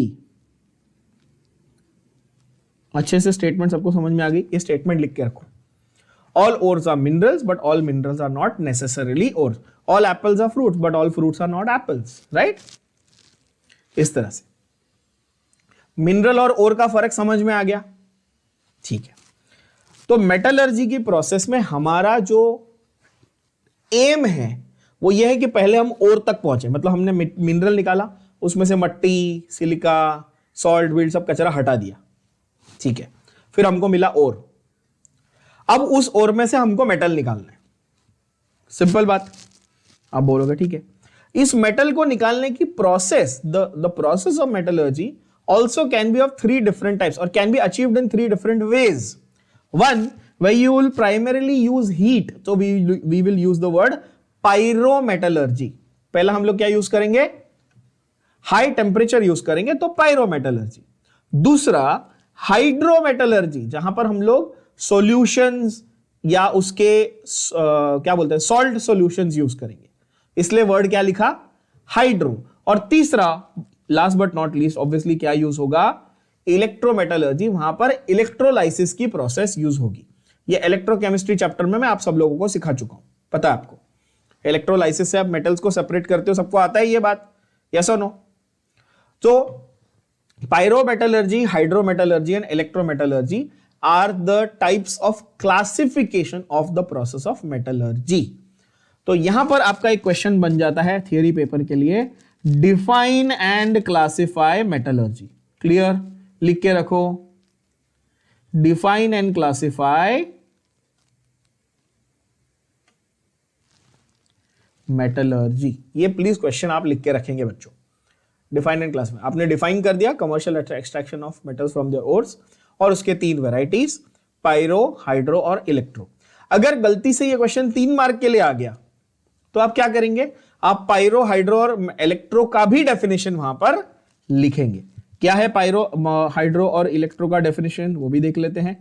अ process in which ore is reduced to metal at high temperature using reducing agents is called pyrometallurgy. Process in which extracting of metals is through aqueous solution of their salts is called hydrometallurgy, and a process in which the metal is extracted by electrolytic reduction of molten or fused metallic compound is called electrometallurgy. तो तीनों अलग अलग definitions भी 1 mark question यानी कि वो 1 sentence answer जो आता है ना आपका, उसमें आपको डायरेक्टली पूछे जाते हैं। अगेन आप प्रीवियस ईयर पेपर अगर उठा के देखोगे तो आपको मिलेगा कई बार ये 1 मार्क के लिए पूछे गए हैं, हाइड्रो, पायरो और electrometallurgy. So far everybody I hope is clear with what I am saying, yes और नो? बढ़िया, okay. Now on the next page I am going to write a flow chart for you, ठीक है? Text book की language बहुत ज्यादा खींचतान के rubber की तरह लिखी हुई है, अपन बहुत सिंप्लीफाई करके उसको लिखेंगे। चलो, let's take a simplified approach to the steps in metallurgy. ये मत भूलना कि आपका एम क्या है मेटलर्जी के प्रोसेस में, आपका एम क्या है बताओ? आपको शुरुआत करनी है ओर से और आपको एंड करना है प्योर मेटल पे, ये आपका एम है बच्चों। ये आप सबके दिमाग में क्लियर है? कहां से कहां जाना है ये क्लियर है? अब मैं आपको बता रहा हूं कि उसके लिए आप स्टेप्स क्या क्या यूज करेंगे, और उन हर एक स्टेप्स में कुछ इंपॉर्टेंट टर्म्स हैं, उनके बारे में हम बात करेंगे। स्टेप नंबर 1 हमेशा होगा आपका कॉन्सेंट्रेशन ऑफ ओर। क्या होगा स्टेप नंबर 1? हमेशा होगा कॉन्सेंट्रेशन ऑफ ओर। अच्छा, this is irrespective of any metal that you are extracting. आपके टेक्स्ट बुक में उन्होंने आयरन के रिस्पेक्ट में स्पेसिफिकली दिया, मैं आपको बोल रहा हूं इन जनरल कोई भी मेटल एक्सट्रैक्ट करना हो, पहला स्टेप हमेशा क्या होगा? कॉन्सेंट्रेशन ऑफ ओर होगा, फिक्स है, कोई सवाल ही नहीं है इसमें, ठीक है? अब पूछोगे अच्छा सर ये कॉन्सेंट्रेशन ऑफ ओर होता क्या है? तो एक बात समझो, समझो तुमने 100 किलो मिनरल एक्सट्रैक्ट किया। क्या किया तुमने? 100 किलो मिनरल एक्सट्रैक्ट किया। Those of you who are smart enough might have observed कि the word mineral actually comes from the word MINE, mine. तो माइन में से जो तुमने निकाला वो क्या था? मिनरल था, करेक्ट? अच्छा, मैं इसमें बोलूं कि इस 100 kg में से 60 kg तो तुम्हारा मेटल ओर है। क्या है? 60 kg क्या है तुम्हारा? मेटल का कंपाउंड है, और 40 किलो तुम्हारा कचरा है। मैं गार्बेज वर्ड लिख रहा हूं, गार्बेज इंग्लिश का वर्ड है। 40 किलो तुम्हारा कचरा है। कचरे में क्या क्या आ गया? कोई भी इंप्योरिटी, सॉल्ट, दूसरी चीजें, सिलिका विलिका सब आ गया, मट्टी विट्टी जब सब आ गया, ठीक है? आजकल तो प्लास्टिक भी बड़ा मिलता होगा, है ना? तो पहला तो ये समझो कि मिनरल में ओर के अलावा जितना भी मटेरियल कचरा है ना, जो उसको आप एक टर्म यूज करते हो, गैंग। क्या यूज करते हो टर्म? गैंग। गंगू नहीं है, गैंग है, ठीक है? गैंग। तो आपका एम क्या है? आपका एम है कि आप पहले you need to get rid of this gangue, correct? सबसे पहला एम तो यही होगा ना कि जो कचरा उसको हटा दो और ओर को यूज करो। यस और नो? लॉजिकल बात बोल रहा हूं, इसमें कोई ज्यादा रॉकेट साइंस, कोई साइंटिफिक चीज तो बोल नहीं रहा हूं, बहुत कॉमन सेंस की चीज बोल रहा हूं कि भाई जितना कचरा है वो 40 किलो हटा दो, 60 किलो जो है वो रखो। क्यों? क्योंकि कचरा हटा दोगे तो प्रोसेसिंग में कम खर्चा लगेगा, कम एनर्जी लगेगी, सीधी बात है। हाँ, इसमें कोई यूजफुल मटेरियल अगर आपको ऐसा लगा कि यूजफुल चीजें हैं तो यूज कर लेना ना बाद में, ठीक है? बट पहला फोकस क्या है? तो अब आप 100 kg से उसको किस पे लेके आ गए? आप 60 kg पे लेके आ गए, मतलब आपने उसकी कॉन्सेंट्रेशन बढ़ा दी। पहले 100 में से 60 था, अब 60 में से 60 पूरा का पूरा आयन, पूरा का पूरा मेटल का ओर है, तो आपने क्या किया? ज्यादा कॉन्सेंट्रेटेड ओर बना दिया। क्या ये बात समझ में आई? बोलो हाँ या ना? सिंपल बात है। यस बच्चों, एकदम लॉजिकल। अच्छा, अब आप बोलोगे ठीक है सर हमने कॉन्सेंट्रेशन ऑफ ओर करना है, ठीक है, कैसे करें? अगला सवाल ये आएगा, हम कॉन्सेंट्रेशन ऑफ ओर कैसे करेंगे? तो हम कॉन्सेंट्रेशन ऑफ ओर करेंगे 2 टाइप के प्रोसेस से, या तो फिजिकल प्रोसेस या तो केमिकल प्रोसेस। ऑब्वियसली कोई रॉकेट साइंस है क्या इसमें? कैसे करेंगे बच्चों? या तो कॉन्सेंट्रेशन करना है तो या तो फिजिकल प्रोसेस होगा या फिर केमिकल प्रोसेस होगा। क्या ये काफी लॉजिकल साउंड कर रहा है? इसमें कुछ भी रटने की जरूरत नहीं है, बहुत सिंपल है। पहले कॉन्सेंट्रेशन करना है, ठीक है, फिजिकल प्रोसेस से करो, नहीं तो केमिकल प्रोसेस से करो। ओके, इसमें भी और सब टाइप्स हैं, बट पहले ये स्टेप्स ओवरऑल समझ लो। अच्छा, दूसरा स्टेप बहुत इंपॉर्टेंट स्टेप है। दूसरा स्टेप बहुत important step is convert whatever ore you have, जो भी ओर आपके पास है उसको आप कन्वर्ट करो इनटू द मेटल का ऑक्साइड। जो भी और आपके पास था उसको आप क्या करोगे, उसको आप मेटल के ऑक्साइड में कन्वर्ट कर लोगे। अब कुछ बच्चे बोलते हैं सर ये इसका लॉजिक क्या है, क्यों ऑक्साइड में क्यों कन्वर्ट करना है। अब समझो एक बात को, तुमने एक और निकाला जो था आयन सल्फाइड। क्या क्या और निकाला तुमने, आयन का सल्फाइड, या तुमने पायराइट निकाला, चलो FeS2 निकाला, ठीक है मान लो। अब होगा क्या कि अगर आप इसको Fe2O3 में कन्वर्ट कर लोगे, क्या कर लोगे आप इसको Fe2O3 में कन्वर्ट कर लोगे, तो यहां पर एक अच्छा रिड्यूसिंग एजेंट डाल के आप क्या कर सकते हो, आयन और ऑक्सीजन को अलग कर सकते हो। कर सकते हो कि नहीं कर सकते हो। रिड्यूसिंग एजेंट का काम क्या है, ऑक्सीजन निकालना। सही बोल रहा हूं कि गलत बोल रहा हूं। Reducing agent, how do you define reducing agent, something that reduces, और रिडक्शन का मतलब क्या था, रिमूवल ऑफ ऑक्सीजन। तो अगर मैं ऑक्साइड में कन्वर्ट कर लूं तो फिर मेरे को मेटल मिलने के चांसेस बहुत हाई हो जाते हैं और बहुत इजी हो जाता है। बोलो हाँ या ना। बस इसीलिए मेरे को ऑक्साइड में कन्वर्ट करना है, घूम फिर के क्या करना, ऑक्साइड में कन्वर्ट करना। अब कुछ बच्चे ये लॉजिक लेके आएंगे कि सर तो पहले से ही ऑक्साइड का और यूज करो ना, है कि नहीं। अब आप बोलोगे सर जैसे कि ये वाला और यूज करूंगा तो ऑक्साइड में कन्वर्ट करने की जरूरत ही नहीं है। गलत बोल रहा हूं क्या बच्चों, है ना। तो इसमें तो ऑलरेडी ऑक्साइड फॉर्म में, लेकिन ये वाला अगर यूज करूंगा FeS2 तो ऑक्साइड में कन्वर्ट करना पड़ेगा, या क्लोराइड और होगा या सल्फाइड और होगा तो उसको ऑक्साइड में कन्वर्ट करना पड़ेगा। और अगर पहले से ऑक्साइड है तो बेस्ट, बल्ले बल्ले, फिर तो अच्छा ही है। लेकिन माइंड में नीचे क्या मिल रहा है वो तुमको थोड़ी पता, तुमको तो जो मिलेगा उसको प्रोसेसिंग करोगे ना। सही है कि नहीं। तुम क्या सोच के जा रहे हो कि नहीं नहीं नीचे से मैं ऑक्साइड ही उठाऊंगा, क्लोराइड नहीं उठाऊंगा, ऐसा सोच के गए हो क्या। नहीं, तुमने जमीन खोदी, जो मिला उसको तुमने प्रोसेस किया। बात समझ में आ रही है, लॉजिकली सीक्वेंस कहां जा रहा है। बोलो हाँ या ना। यस, बढ़िया। तो मेटलर्जी को लॉजिक के हिसाब से पढ़ो, बहुत आसान चीज है, बहुत आसान चीज है। चलो, तो ऑक्साइड में कन्वर्ट करना है। अब जैसा मैंने कहा कि भाई ऑक्साइड एक तो ऐसे ओर्स हो सकते हैं जिसमें पहले से ऑक्सीजन था, और कुछ ऐसे और हो सकते हैं जिसमें बिल्कुल ऑक्सीजन नहीं था। तो यहां पर भी हमारे पास दो पॉसिबिलिटीज हो जाती हैं। दो पॉसिबिलिटीज कौन सी हो जाती है, बहुत सिंपल पॉसिबिलिटीज है बच्चों। One is you heat the ore in one is you heat the ore in lack of oxygen या less oxygen, and one is you heat the ore in very high quantity of oxygen. तो इस process को हम कहते हैं roasting and calcination. क्या करते हैं, क्या कहते हैं, दो प्रोसेसेस, नाम क्या है, रोस्टिंग एंड कैल्सिनेशन। दोनों का मीनिंग भी बता देता हूं। रोस्टिंग मतलब heating in abundant oxygen, heating in very high amount of oxygen। तो समझो तुम्हारे पास सल्फाइड या क्लोराइड का और था, तुमने बहुत सारा ऑक्सीजन लेके उसको हीट किया तो वो ऑक्साइड में कन्वर्ट हो गया। और कैल्सिनेशन कब करोगे, जब ऑलरेडी ऑक्साइड है उसमें, तुमको थोड़ा सा बस उसको और रिफाइन करना है। ठीक है, तो हीटिंग इन लेस ऑक्सीजन और नो ऑक्सीजन अगर आप बोल रहे हो तो उसको क्या बोलोगे, कैल्सिनेशन। दोनों किस केस में यूज करना आपको समझ में आ गया। अगर मैं कहूं मेरे पास FeS2 है तो आप बोलोगे सर रोस्टिंग करो। अगर मैं कहूं मेरे पास ऑलरेडी Fe2O3 है और मेरे को इसको Fe3O4 बनाने का है जिसमें ज्यादा ऑक्सीजन हो, ज्यादा ऑक्साइड हो, है ना, तो मैं कैल्सिनेशन कर लूंगा। क्या ये बात समझ में आ गई, easy, logical. Okay, second step भी कंप्लीट हो गया हमारा, कन्वर्जन इनटू ऑक्साइड।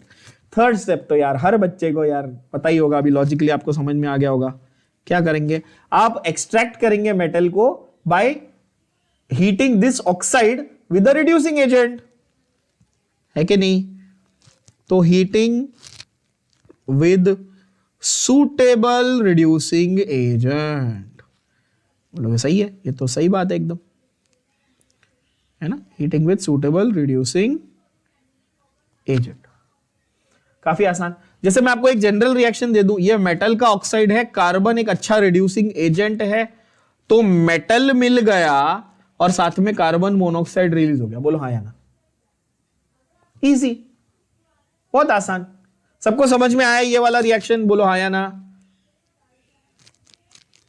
एकदम इजी। ठीक है, अगर तुम कार्बन की जगह कोई और रिड्यूसिंग एजेंट लेते, हमको क्या फर्क पड़ता, हमको तो मेटल से मतलब है ना, हमको तो मेटल से मतलब है। अच्छा, बाय द वे, इस प्रोसेस को, इस heating with suitable reducing agent को मेजॉरिटी केसेस में एक खास नाम से बुलाया जाता है जिसको बोलते हैं स्मेल्टिंग प्रोसेस। क्या process? Smelting, not melting, smelting.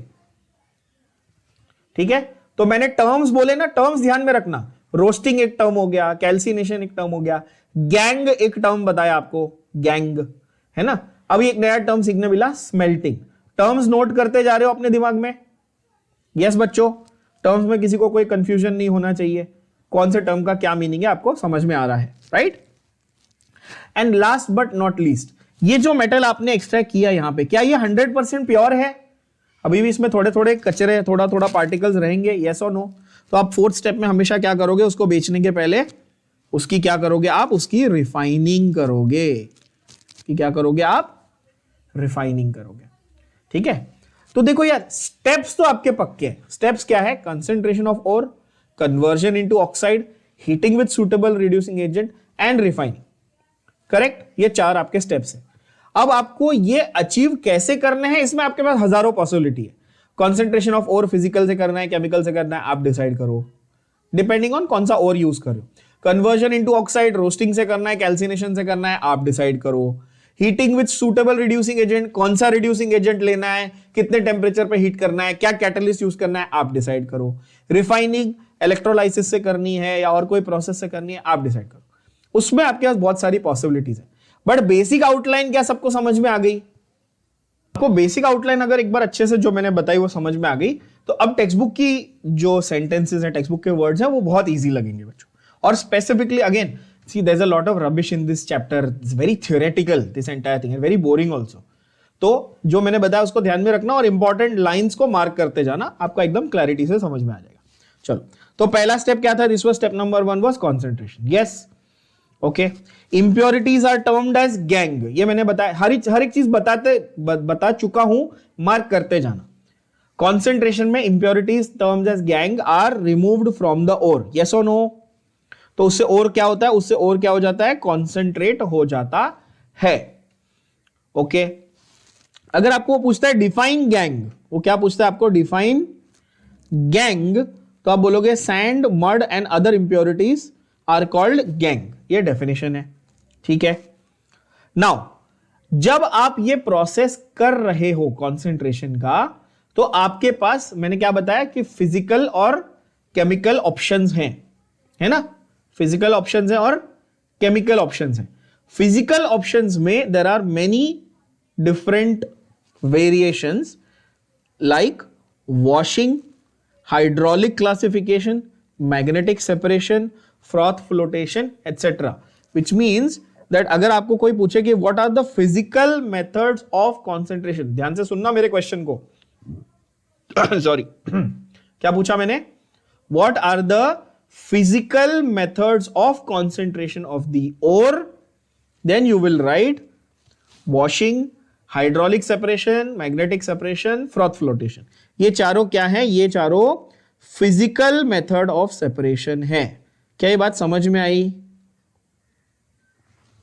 लिख के रख दो वहां पे, ये चारों फिजिकल मेथड है। तो आप सवाल करोगे कि sir chemical method text book में लिखा ही नहीं है। हाँ, टेक्स्ट बुक में लिखा नहीं है, बट आप मेंशन कर देना। केमिकल मेथड का नाम होता है लीचिंग। केमिकल मेथड का नाम क्या होता है? लीचिंग, ठीक है।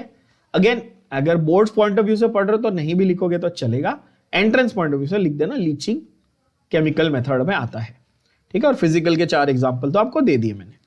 फ्रॉथ फ्लोटेशन भी है उसमें, काफी इंपॉर्टेंट वाला। Okay, extraction of iron, this entire part again is put in your deleted syllabus.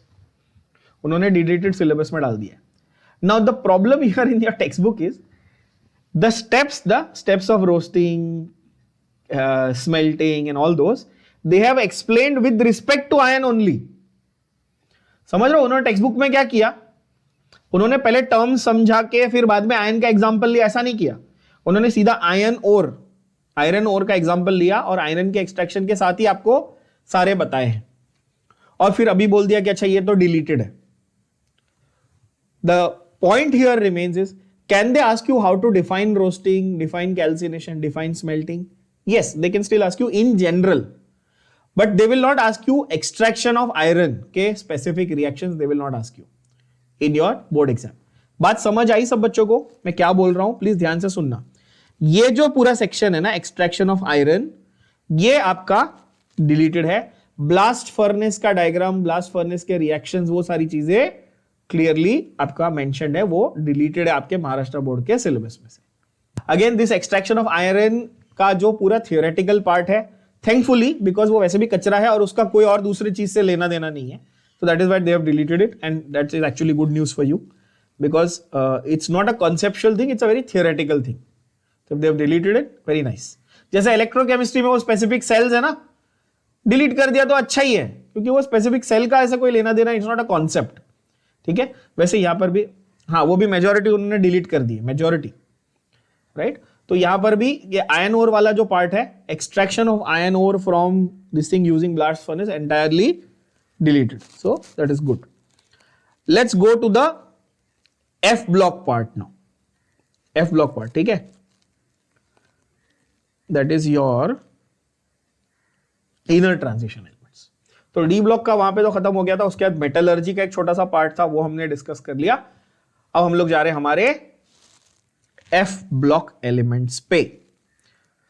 F block elements में क्या क्या आता है? Lanthanoids and actinoids. F block के बारे में हमें बेसिक नॉलेज क्या है? एफ ब्लॉक एलिमेंट क्या होते हैं? हमें पता है कि लास्ट इलेक्ट्रॉन कहां जाता है? Enters f sub shell. Yes, but कौन सी एफ सब शेल? कोई भी रैंडम एफ सब शेल में जाएगा क्या? नहीं, n-2f में जाएगा. यस, और ns 1 भी हो सकता है, 2 भी हो सकता है, ये हमको मालूम है. ठीक है, तो ये F में क्या होगा? 1 to 14 हो जाएगा. We know this. F block of your periodic table consists of lanthanoids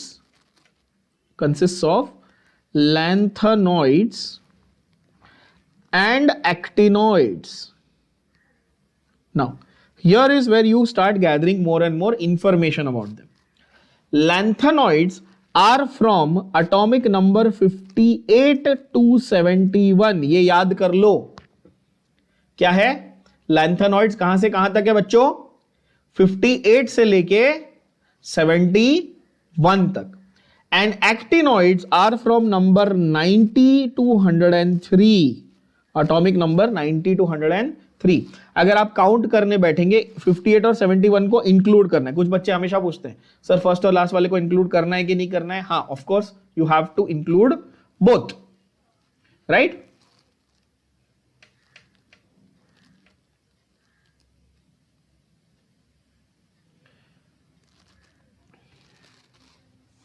yes, so यहां पर आपके पास लैंथेनॉइड्स और एक्टिनॉइड्स, ये दो सीरीज बन जाती है. जैसे डी में हमने देखा था 3D 4D 5D सीरीज थी, वैसे एफ ब्लॉक में आपके पास 2 सीरीज बन जाती है. काफी सिंपल और इजी चीज है समझने को. अच्छा, और एक इंपॉर्टेंट चीज क्या है, ध्यान से देखो. आपका जो कॉन्फ़िगरेशन है लैंथेनॉइड्स और एक्टिनॉइड्स का, नंबर तो आपको पता चल गया 58 to 71 और 90 to 103, राइट. पर जो कॉन्फ़िगरेशन है वो कैसा है, तो कॉन्फ़िगरेशन को समझो. यहां पर इसको हम लोग 4F सीरीज बोल देंगे. क्या बोलेंगे इसको हम लोग? 4F series. थोड़ा दिमाग लगाओ. आपके पीरियोडिक टेबल में 6th रो और 7th रो, ये 2 लास्ट के रो हैं लैंथेनॉइड और एक्टिनॉइड के, बरोबर है, सेपरेटली लिखे जाते हैं, है ना. 6th है तो 4F भरेगा, 7th है तो 5F भरेगा, खत्म हो गई बात. और 7th के बाद तो कोई रो ही नहीं एग्जिस्ट करता पीरियोडिक टेबल में. 7th रो खुद ही इनकम्प्लीट है, सबको पता है, ये बात मैंने पढ़ाई है आपको. यस, तो 4F सीरीज और 5F सीरीज, खत्म हो गई बात. अच्छा, 3F एग्जिस्ट कर सकता है क्या? F एग्जिस्ट ही नहीं करता 3 में. थर्ड शेल में F होता ही नहीं है. F तो चालू ही होता है 4th शेल से. तो 2 ही सीरीज पॉसिबल थी ना बच्चों. क्या ये बात क्लियर हो गई सबको? बोलो हाँ या ना. 4F series and 5F series. तो क्या मैं ऐसा बोलूं, lanthanoids is 4F series, actinoids is 5F series. Agreed? अब बोलोगे हाँ. ये 4F series 6th row of periodic table में आ गई, 5F series 7th row of periodic table में आ गई. ये भी ठीक है, सबको ये बात समझ में आ गई? काफी सिंपल बात बोल रहा हूं, बोलो हाँ या ना. अच्छा, इसका कॉन्फ़िगरेशन ऐसा दिखेगा 4F 1 to 14 और 4F 1 to 14 और 6S 1 to 2. अग्रीड? ये भी क्लियर है. अच्छा 4f और 6s के बीच में क्या आएगा? 6s है, 4f है, 5d बीच में आएगा कि नहीं आएगा? क्योंकि 6s के बाद 5d भरना चाहिए, 6s के बाद 4f और फिर 5d भरना चाहिए, है कि नहीं? तो आपको कई जगह पे ऐसा लिखा हुआ दिखेगा 4f 5d 6s, बट यहां पर हम लोग f ब्लॉक की बात करें तो मैं ns और n-2f लिख रहा हूं। क्या ये बात अंडरस्टूड है बच्चों? और यहां पर क्या हो जाएगा बताओ? 5f 1 to 14 हो जाएगा और 7s 1 to 2 हो जाएगा। एकदम इजी, समझ में आ रहा है? इजीली, अच्छे से कॉन्सेप्चुअली समझो। हाँ बोलोगे ठीक है। अच्छा लैंथेनॉइड्स को लैंथेनॉइड्स क्यों बोलते हैं जरा बताना? क्योंकि इसके पहले नंबर 58 के पहले लैंथेनम होता है नंबर 57। समझ में आ रही बात क्या बोल रहा हूं? लैंथेनॉइड्स के जस्ट पहले होता है लैंथेनम विच इज नंबर 57। एक बहुत ही इंपॉर्टेंट कॉन्सेप्चुअल बात जो बच्चे कंफ्यूज रहते हैं लास्ट तक मैंने देखा है, लैंथेनम को लैंथेनॉइड्स में इंक्लूड करने का कि नहीं करने का? नहीं करने का। Lanthanum technically is not part of lanthanoids. Lanthanoids are lanthanum like, lanthanum के बाद आते हैं। बात समझ में आ गई सबको? बोलो हाँ या ना। और एक्टिनॉइड्स आपके कहां से शुरू होते हैं? Number 89 that is actinium. ये दोनों एक्चुअली ट्रांजिशन मेटल्स हैं, ये इनर ट्रांजिशन नहीं है। लैंथेनम और एक्टिनियम क्या है? खुद क्या है? ट्रांजिशन मेटल्स है ना। और फिर वहां से उन्होंने एक अलग सीरीज वहां से इवॉल्व कर दी, है ना, राइट? चलो तो यहां पे बात करते हैं ट्रांजिशन इनर ट्रांजिशन एलिमेंट्स की। So now these statements that are given in the textbook will make a lot of sense to you, that these inner transition elements are actually a subset of the 6th and 7th periods of your periodic table। आप बोलेंगे हाँ सही बात है। They are placed separately at the bottom of the table। True। यहां पर f orbitals get filled। Yes, that is true। F block को elements को हम लोग बोलते हैं इनर ट्रांजिशन एलिमेंट्स। क्यों? क्योंकि ये डी ब्लॉक, इनकी जो सबशेल्स होती है वो डी के भी अंदर होती है, ठीक है। They have 1 to 14 electrons in their F orbital, 0 और 1 इन द पेनल्टीमेट। पेनल्टीमेट मतलब सेकेंड लास्ट, 0 और 1 होगा। और लास्ट वाले में जनरली हमेशा 2 होता है, जनरली हमेशा 2 होता है। तो अगर आप इस जो अभी यहां पे सेंटेंस लिखा है उसके हिसाब से अगर कॉन्फ़िगरेशन आप लिखते हो तो ये ऐसा दिखेगा, n-2 f 1 to 14, ध्यान से देखना, n-1 d 0 1 और 2। समझे? ध्यान से देखो, 0 और 1 ऐसा लिखा है ना, हाँ 0 और 1 एंड ns2। ये कॉन्फ़िगरेशन आपको मोस्ट कॉमनली ऐसे टाइप की कॉन्फ़िगरेशन देखने मिलती है। मतलब कि जो जैसे अगर 4f की मैं बात कर रहा हूं तो 4f और 6s है ना, तो 6s में 2 रहेंगे और 5d में भी कभी कभी 0 कभी कभी 1 आपको देखने मिलेगा। क्या ये बात समझ में आ रही है? ये आपको मोस्ट कॉमनली देखने मिलता है। तो आपके डी सबशेल में कब आएंगे? जब एफ में अगर आपको हाफ फिल्ड करना है, फुली फिल्ड करना है, ऐसा कुछ आपको ऑप्शन चाहिए तब आप कर सकते हो, ठीक है। तब डी में आपको वेरिएशन देखने मिलेगा, सेकेंड लास्ट पेनल्टीमेट जो लिखा हुआ है। अच्छा उसके बाद हम लोग आते हैं भाई, lanthanoids are characterized by 4f, actinoids by 5f, ठीक है। या तो लैंथेनॉइड एक्टिनॉइड बोलो या लैंथेनाइड और एक्टिनाइड बोलो। आपकी टेक्स्ट बुक वाले घोचू है, महा घोचू है, ऑइड और आइड लिखा है, देखो जरा। या तो तुम दोनों में ऑइड बोलो या दोनों में आइड बोलो। समझ में आ रही बात क्या बोल रहा हूं? हाँ 14 एलिमेंट्स इन ईच सीरीज। तो टोटल अगर आपको मैं सिंपल क्वेश्चन पूछूं बच्चों, इनर ट्रांजिशन एलिमेंट्स यानी कि एफ ब्लॉक एलिमेंट्स में टोटल एलिमेंट्स कितने, आंसर क्या होगा आपका? 28। सबको पता है आंसर क्या होगा आपका? 28। इजी, ठीक है। General properties of f block elements, again you can just read, nobody is going to ask you this nonsense, ठीक है। कॉन्सेप्चुअल है, बेसिक है। Properties are similar to D block, क्यों? मतलब सारे मेटल हैं, कलर्ड कॉम्प्लेक्सेस बनाते हैं वगैरह वगैरह वगैरह, ऑल दोस नॉनसेंस, ठीक है। कैटलिस्ट है, ठीक है, हार्ड है, मेल्टिंग पॉइंट हाई है, बॉइलिंग पॉइंट हाई है, all those. Electrons are added to f sub shell, बोलो वाह क्या बात है, एफ ब्लॉक में एफ सब शेल में ही जाएगा ना यार। और place between n-1 and ns, यानी कि d और s के बीच में इनको रख दिया जाता है। लैंथेनॉइड्स में नंबर 57 टू 71 है। अगेन देखो आपको मिस्टेक समझ में आ रही होगी, लैंथेनॉइड्स 57 से अगर आप काउंट करोगे तो 15 एलिमेंट हो जाएंगे। देख लो जरा, काउंट करके देख लो, 58 से होना चाहिए, तो lanthanoids technically begin from 58।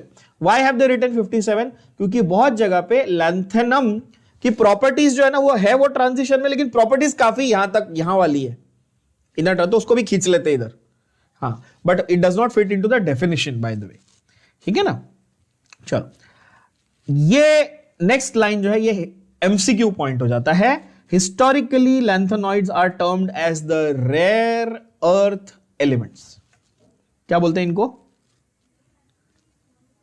Rare earth element, मतलब कि ये अर्थ के क्रस्ट में पाए जाते हैं, रेयरली मिलते हैं बट मिलते हैं, ठीक है। कुछ कुछ रेयर केसेस में ऐसा भी है कि ये डी ब्लॉक से भी ज्यादा मिल जाते हैं, जैसे सिल्वर से ज्यादा थूलियम मिलता है, ठीक है। तो ऑब्वियसली यहां पर आपको कोई कोई ऐसे रेयर एग्जांपल्स देखने मिलते हैं। Okay, the name rare earth was coined because of the difficulty in extracting them in pure forms from other lanthanoids, ठीक है। सॉफ्ट है, moderate density, all those things you can just read and go through.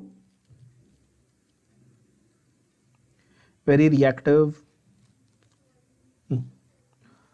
Common oxidation state of lanthanoids is +3 and +2. Oxidation states क्या होंगे आपके lanthanoids के? +3 and +2. तो यहां पर बाजू में आप मेंशन करेंगे M2+ और M3+, मतलब metal with 2+ oxidation state और 3+ oxidation state, that is most commonly seen.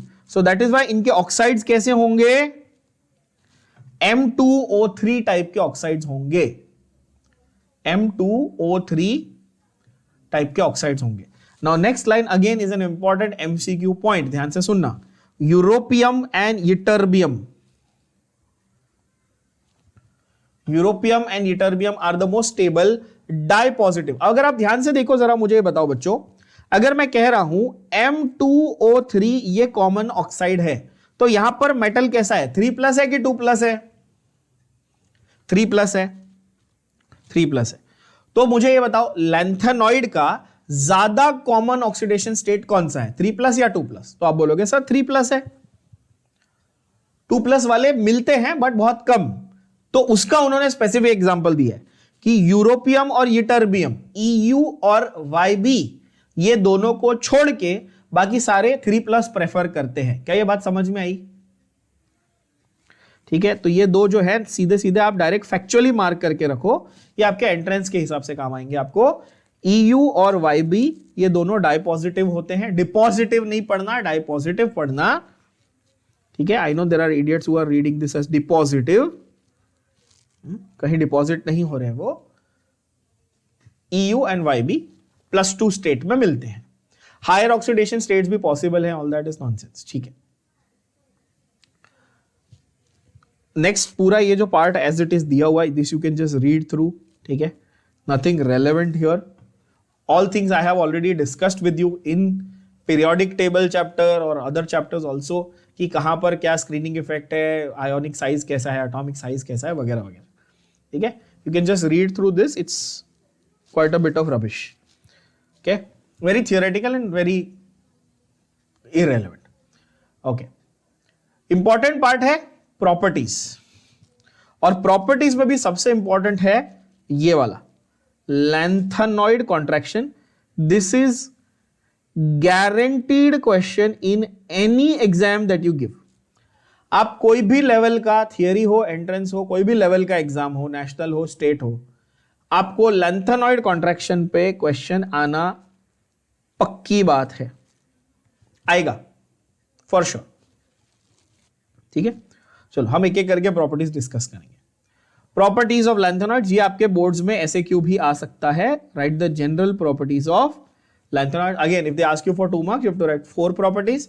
Ask you for 3 marks, you have to write at least 6. That goes without saying. और ऐसा है कि आपने अगर लैंथेनॉइड कॉन्ट्रैक्शन नहीं लिखा और बाकी आपने 10 प्रॉपर्टी लिखी तो भी मैं आपको अंडा ही दूंगा. मतलब अगर मैं टीचर हूं तो मैं तो आपको अंडा ही दूंगा, क्योंकि आप जो मेन प्रॉपर्टी वो मिस नहीं कर सकते हो.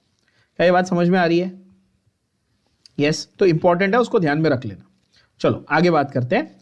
सॉफ्ट मेटल है, सिल्वरी व्हाइट कलर होता है और मॉडरेट डेंसिटी होती है. ये तो पहला प्रॉपर्टी हो गया, मतलब हल्के मेटल है. ठीक है. Good conductors of heat and electricity obviously, except promethium PM. Except promethium, promethium को छोड़ के सारे के सारे नॉन रेडियो एक्टिव हैं. सारे के सारे कैसे हैं? Non radio active. तो यहां पर आपका ये डायरेक्ट MCQ क्वेश्चन बन गया, एक्सेप्शन हो गया बच्चों. आपको पता है ये तो डायरेक्ट वो पूछ लेगा, which is the only radio active lanthanoid? Answer is promethium. क्या ये बात समझ में आ रही है? बाय द वे इसकी इंटरेस्टिंग हिस्ट्री है. अगर आप में से कभी किसी ने ओल्ड मतलब स्कूल लेवल पे ग्रीक माइथोलॉजी वगैरह पढ़ी हो तो एक ग्रीक हीरो हुआ करता था, प्रोमीथियस नाम था उसका. उसके नाम पे ये नाम रखा गया प्रोमीथियम. ठीक है, उसकी कहानी कभी फुर्सत होगी तो पढ़ना. ओके, सो लैंथेनॉइड अब आते हैं हम लोग. तो प्रोमीथियम हो गया आपका radio non radio active in nature. Sorry, promethium हो गया रेडियो एक्टिव, बाकी सारे नॉन रेडियो एक्टिव हैं. नेक्स्ट है lanthanoid contraction. Now this is very important, try and understand this. आपकी लैंथेनॉइड सीरीज में एलिमेंट्स कितने? तो आप बोलोगे 14. कहां से कहां? 58 से 71. By the way 58 is cerium CE and 71 is lutetium LU. ये भी लिख दूं क्या? चलो लिख देते हैं. 58 यानी सीरियम से लेके 71 यानी कि लुटीटियम तक. ठीक है, सीरियम से लुटीटियम तक कंटिन्यूअसली आपका जो एटॉमिक साइज है लैंथेनॉइड एलिमेंट्स का वो थोड़ा थोड़ा थोड़ा थोड़ा थोड़ा थोड़ा श्रिंक होते जाता है, कॉन्ट्रैक्ट होते जाता है, छोटा होते जाता है. फिर से मेरी लाइन को ध्यान से सुनना और दिमाग में बिठाना. क्या बोला मैंने?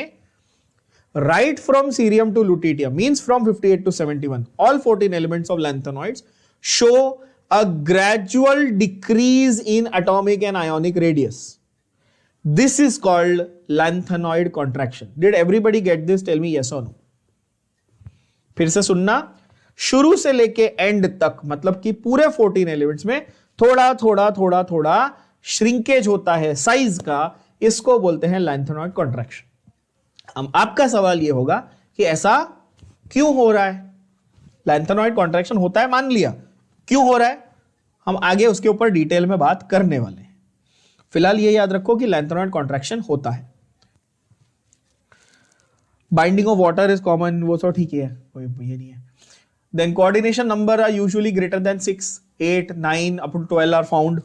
कोऑर्डिनेशन नंबर्स, तो आप बोलोगे सर आपने कहा था डी ब्लॉक, मैंने क्या कहा था? डी एंड एफ ब्लॉक दोनों बनाते हैं. आपके सिलेबस में डी ब्लॉक के सारे कोऑर्डिनेशन कंपाउंड्स हैं, एफ ब्लॉक वाले भी बनाते हैं, लैंथेनॉइड्स भी बना लेते हैं, और उनका कोऑर्डिनेशन नंबर जनरली आपको हायर मिलता है.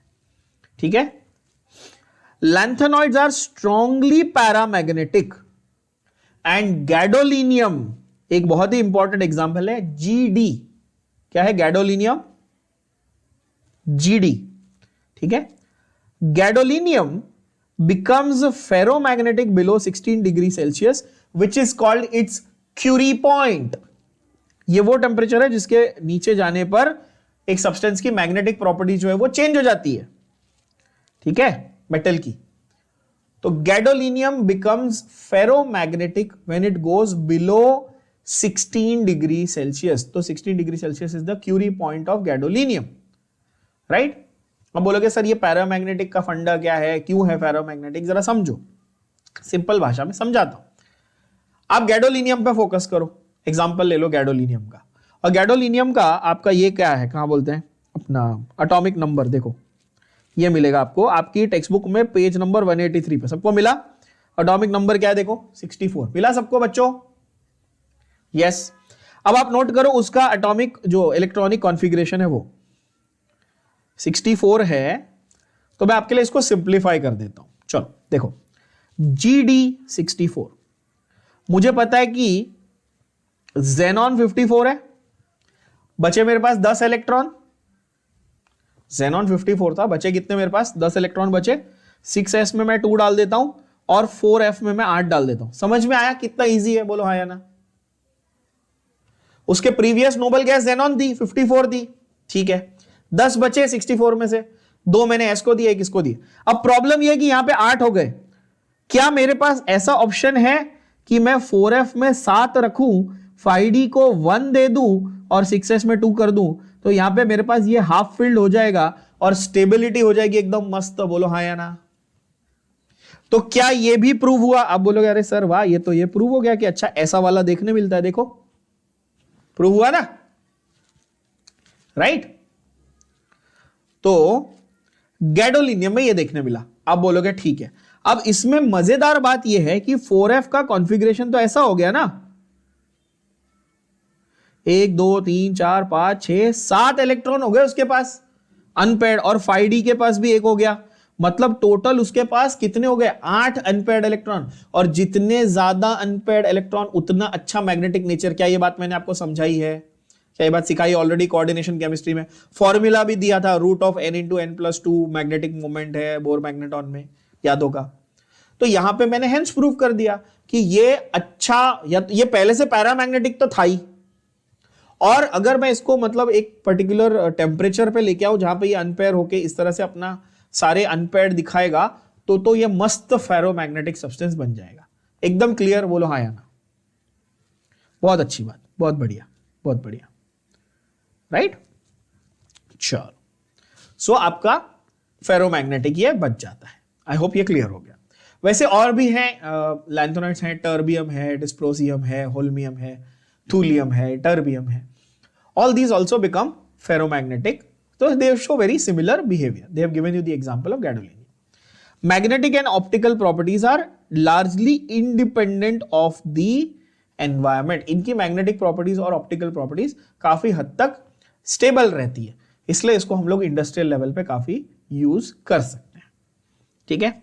Now they have given you lanthanum से लेके लुटिटियम। मैंने आपको 2 नाम बता दिए याद करने के लिए, एक था सीरियम, याद होगा, दूसरा था लुटिटियम। Number 58 to 71। मैंने सारे आपको ये इंफॉर्मेशन डिटेल में ऑलरेडी दे दी है बच्चों, ध्यान से देख लो और अपने टेक्स्ट बुक में मार्क करते जाना। अब ये मेरे स्क्रीन पे ऐसा दिख रहा है क्योंकि टेक्स्ट बुक ही ऐसी है, I can't help it. In your case आपके सामने होगी टेक्स्ट बुक, तो घुमा के देख लेना। ओके, बाकी ठीक है। प्रोमीथियम नंबर क्या था? प्रोमीथियम देख लो, ये रहा प्रोमीथियम है नंबर 61। इसकी खासियत क्या थी बच्चों? ये अकेला रेडियो एक्टिव है, ये अकेला रेडियो एक्टिव है। ठीक है ना, तो इसको भी आप मार्क करके रखेंगे as an exception. I hope everybody clear so far. बढ़िया। इलेक्ट्रॉनिक कॉन्फ़िगरेशन तो मजा के मैं आप लोग को बहुत डिटेल में करा चुका हूं, आप लोग को आती है सबको, फिर भी एक बार रिवीजन के लिए जरूर बता देता हूं।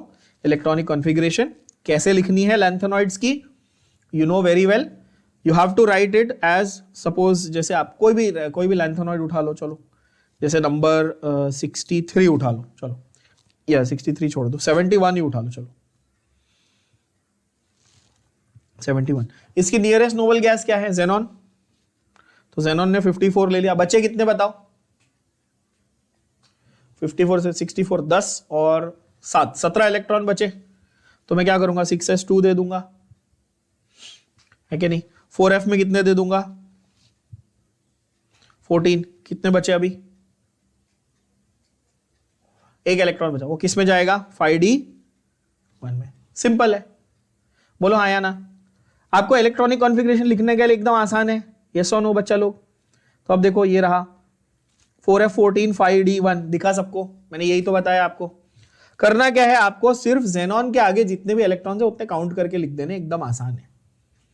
आई hope this is crystal clear to all. आपको रैंडमली कोई भी उठा के वो पूछ लेगा इलेक्ट्रॉनिक कॉन्फ़िगरेशन, तो आप लिख पाओगे। If you ask me honestly, in the boards never have they asked you directly ऐसा कि अच्छा right the electronic configuration of this lanthanoid और दैट लैंथेनॉइड, ये नहीं आता, ये एमसीक्यूज में आता है। ठीक है, थियोरी में क्वेश्चन जनरली नहीं पूछते इलेक्ट्रॉनिक कॉन्फ़िगरेशन पे। Ionization enthalpies, what will happen to the ionization enthalpies of your lanthanoids? Now again, in general अगर मैं आयोनाइजेशन एंथैल्पी की बात करूं इन जनरल, तो वो क्या ट्रेंड फॉलो करता है भाई? मेटल है तो आयोनाइजेशन एंथैल्पी कम होगी, क्या ये बात सही है? मेटल है, इलेक्ट्रॉन लूज करने की टेंडेंसी अच्छी है, तो ionisation enthalpy will be comparatively on the lower side, ठीक है। और जैसे जैसे आप आयोनाइजेशन एंथैल्पी 1, 2 और 3, बिकॉज मैंने ये ऑलरेडी बता दिया कि इसका सबसे कॉमन ऑक्सीडेशन स्टेट M3+ है, यानी कि जब इसने पहला इलेक्ट्रॉन लूज किया, सेकेंड इलेक्ट्रॉन लूज किया या थर्ड इलेक्ट्रॉन लूज किया, तो IE1, IE2, IE3 ऑब्वियसली क्या हो जाती है? आपकी आयोनाइजेशन एंथैल्पी बढ़ती जाती है। तो इसमें कुछ नया ट्रेंड फॉलो किया गया इसने कि जनरल ट्रेंड फॉलो किया? ऑब्वियसली इसने जनरल ट्रेंड फॉलो किया, इसमें नया कुछ नहीं है। In fact they have not even mentioned anything about the details of ionization. They have just given you a table of values and left it. Do you have to remember the values? Nothing, कुछ भी नहीं, values में से कुछ भी याद नहीं करना है, प्लीज इसको छोड़ दो, वैल्यूज याद नहीं करनी आपको बैठ के, इट्स नॉट ह्यूमनली पॉसिबल, ठीक है। तो सिर्फ समझ लो कि हाँ ये आयोनाइजेशन एंथैल्पी का ट्रेंड को फॉलो करता है, खत्म, कुछ बड़ी बात नहीं है। ओके, ऑक्सीडेशन स्टेट ऑलरेडी ये देखो तीसरी बार आ गया, ये तो बकवास ही है यार। +3 ऑक्सीडेशन स्टेट ज्यादा कॉमन है, +2 कभी कभी दिखता है, यूरोपियम और इसमें दिखता है, बता दिया, उसमें नया क्या है, ठीक है। तो +3 ऑक्सीडेशन स्टेट सारे ही एलिमेंट्स के लिए कॉमन है, बस इतना आप मार्क करके रखो, बाकी कुछ नहीं, ठीक है बच्चों। Colour and spectra, lanthanoids form colored compounds, do they? Yes or no? Will the lanthanoids form colored compounds? तो लैंथेनॉइड्स जो है वो कलर्ड कंपाउंड्स बनाएंगे ऑब्वियसली, जैसे ट्रांजिशन मेटल्स कलर्ड कंपाउंड्स बना रहे थे, because of what? Because of D to D transition. Yes बच्चों, हमने मार्क किया आज के लेक्चर के स्टार्टिंग में, है कि नहीं? तो सेम वे, अरे थोड़ा कॉमन सेंस लगा लो कि लैंथेनॉइड क्यों बनाएंगे भाई coloured compounds? F to F transition से, क्योंकि इनका F सब शेल इनकम्प्लीट है ना, तो colour of lanthanoids is due to F to F transitions. क्या ये बात समझ में आई? ये आपका अगेन डायरेक्ट MCQ पॉइंट बन जाता है कि ट्रांजिशन मेटल्स का जो कलर है वो D to D ट्रांजिशन की वजह से है, और इनर ट्रांजिशन एलिमेंट्स का जो कलर है वो F to F ट्रांजिशन की वजह से है। क्लियर बात? बोलो हाँ या ना। Simple. Okay, they have given you certain direct examples कि प्रोमीथियम 3+ है तो उसका ग्रीन कलर होगा, है ना, ER जो है वो उसका पिंक कलर होगा, ND का आपका पिंक कलर होगा। All these they have given you different example, you don't need to रट्टा मारो any, just as an example they have given. Okay, lanthanoid contraction पे फिर से आ गए, और ये आपका बन जाता है very important SAQ, explain the concept of lanthanoid contraction. Very important SAQ, explain the concept of or write a note on lanthanoid contraction, ठीक है ना। या तो आपको ये give reason के फॉर्म में पूछ लेगा, explain why या give reason why lanthanoids will show contraction। बात समझ में आ रही है मैं क्या बोल रहा हूं? अच्छा, इसको जरा मैं ग्राफ फॉर्म में रिप्रेजेंट करके बताता हूं आपको, ठीक है। इमेजिन करो कि मैं ऐसे बोल रहा हूं कि मैंने एटॉमिक नंबर और साइज का एक ग्राफ बनाया, एटॉमिक नंबर और एटॉमिक साइज का एक क्या बना दिया मैंने आपके लिए ग्राफ बना दिया, पूरे 4F सीरीज का, यानी कि लैंथेनॉइड सीरीज का। शुरू कहां से होगा बच्चों? सीरियम से, खत्म कहां होगा? लुटिटियम पे। Everybody with me so far? Yes और नो? सीरियम से लुटिटियम आपका नंबर 58 to 71 ये जा रहा है। अब यहां पे मैं 14 पॉइंट्स आपके लिए मार्क करता हूं, और वो 14 पॉइंट्स ग्रेजुअल डिक्रीज आपको दिखाएंगे, बस यही आपका लैंथेनॉइड कॉन्ट्रैक्शन हो गया। क्या ये बात समझ में आई? इजी है। हाँ। अब सवाल आता है ये कि कॉन्ट्रैक्शन है ये तो समझा, बट क्यों हो रहा है, जरा इस पे फोकस करते हैं। तो मुझे बताओ, किसी भी एटम की साइज जब श्रिंक होती है, कम होती है, क्यों होती है? तो ये चीज हमने बहुत बेसिक में 11th स्टैंडर्ड में पीरियोडिक टेबल और स्ट्रक्चर ऑफ एटम में पढ़ी है। क्या? ये रहा न्यूक्लियस। न्यूक्लियस का चार्ज कैसा होता है? ओवरऑल पॉजिटिव होता है। ये रहा बाहर इलेक्ट्रॉन, आउटर मोस्ट शेल, उसमें इलेक्ट्रॉन है, इसका चार्ज कैसा होता है? नेगेटिव। न्यूक्लियस क्या करना चाहता है? इलेक्ट्रॉन को खींचना चाहता है, तो खींचेगा तो श्रिंक होगा। लॉजिकल, काफी लॉजिकल। इसको प्रिवेंट कौन करता है? पेनल्टीमेट शेल, अंदर वाला शेल। कैसे? स्क्रीनिंग इफेक्ट देख के। करेक्ट है क्या? ये मैंने आप लोग को सिखाया है। अच्छा, न्यूक्लियस का जो पॉजिटिव चार्ज है इसको आप बोलते हो इफेक्टिव न्यूक्लियर चार्ज, ये भी सिखाया मैंने आपको। एन इफेक्टिव, जेड इफेक्टिव बोला था मैंने, Z effective, effective nuclear charge, इसको मैंने बोला था जेड इफेक्टिव। थोड़ा दिमाग लगाओ और बताओ, न्यूक्लियस के पास ज्यादा पॉजिटिव चार्ज है, ज्यादा अच्छे से खींचेगा। करेक्ट। स्क्रीनिंग इफेक्ट उसको रोकेगा, तो ये दोनों ऑपोजिट है ना। जेड इफेक्टिव छोटा करना चाहता है, स्क्रीनिंग इफेक्ट रोकना चाहता है। गया दिमाग में? वैसे ये पढ़ाया हुआ है, रिवाइज करा रहा हूं। मुझे बताओ कब श्रिंकेज होगा? जब स्क्रीनिंग इफेक्ट फेल होगा या जब जेड इफेक्टिव फेल होगा? श्रिंकेज कब दिखेगा? जब स्क्रीनिंग इफेक्ट फेल होगा तो आपका श्रिंकेज दिखेगा, तो कॉन्ट्रैक्शन दिखेगा। क्या? कितना लॉजिकल है। तो बस यहां पर यही तो फंडा है। बिकॉज एफ सब शेल की बात हो रही है, हमें पता है कि एफ सब शेल की स्क्रीनिंग कैसी है? घटिया, पुअर है। डी की स्क्रीनिंग कैसी है? घटिया है, पुअर है। क्योंकि स्क्रीनिंग इफेक्ट का ऑर्डर क्या था बच्चों? याद है? स्क्रीनिंग इफेक्ट का ऑर्डर था एस, फिर पी, फिर डी, फिर एफ। यस और नो? तो अगर डी वाला इसको स्क्रीन करने की कोशिश कर रहा है तो वो अच्छे से स्क्रीन कर पाएगा क्या? अब बोलोगे नहीं सर ये तो खत्म हो गया, स्क्रीनिंग इफेक्ट ढंग से नहीं मिल रहा। तो स्क्रीनिंग इफेक्ट ढंग से नहीं मिल रहा है। जैसे जैसे तुम्हारा एटॉमिक नंबर बढ़ते जाएगा, एक एक प्रोटॉन मतलब न्यूक्लियस में चार्ज बढ़ते जाएगा। बोलो हाँ या ना? 58, 59, 60, 61 ऐसे क्या आपके प्रोटॉन्स भी तो बढ़ते गए ना। तो आपका सेंटर में चार्ज पॉजिटिव बढ़ रहा है, स्क्रीनिंग इफेक्ट आपका फेल होते जा रहा है, तो जितना पॉजिटिव चार्ज उतना छोटा छोटा छोटा छोटा छोटा छोटा होते जाएगा। एकदम लॉजिकल। बोलो you can imagine this? Yes और नो? पूरी पिक्चर समझ में आ गई एकदम बढ़िया तरीके से बच्चों। और बस इसी को आप बोलते हो लैंथेनॉइड कॉन्ट्रैक्शन। क्या ये डायग्राम मैं यहीं पे रहने दूं? आई थिंक आपको समझने के लिए अच्छा हो जाएगा। ठीक है, तो अब इसको टेक्स्ट बुक जो मैंने समझा दी आपको भेजे में चला गया, अब उसको टेक्स्ट बुक की भाषा में देखते हैं क्या बोलता है। As we move along the lanthanoid series, there is a decrease in atomic and ionic radius. This steady decrease, देखो steady decrease मतलब ग्रेजुअल एक पैटर्न को फॉलो कर रहा है वो। This is called lanthanoid contraction. इनकी स्पेलिंग ये साला दर्शिल सफारी से लिखवा है, वो तारे जमीन पर वाला नहीं था। लैंथेनॉइड की स्पेलिंग देखो इनकी, एक बार लैंथेनाइड लिख रहे हैं, एक बार लैंथेनॉइड लिख रहे हैं, एक बार लैंथेनॉइड, फिर आगे ई लिख दिए। मतलब क्या यार ये? ठीक है, चेंज कर लेना। तो this steady decrease is called lanthanoid contraction. As we move along this series nuclear charge बढ़ता है। करेक्ट? Everybody agrees? मैंने एक्सप्लेन किया जैसे जैसे आपका एटॉमिक नंबर बढ़ेगा आपका जेड इफेक्टिव यानी न्यूक्लियर चार्ज बढ़ेगा। बोलो हाँ या ना? The new electrons are added to the same inner 4f subshell. Electron कहां जा रहा है? उसी 4f सबशेल में जा रहा है। ठीक है, तो जो 4f के इलेक्ट्रॉन्स थे वो एक दूसरे को शील्डिंग कर रहे हैं, लेकिन वो पुअरली कर रहे हैं।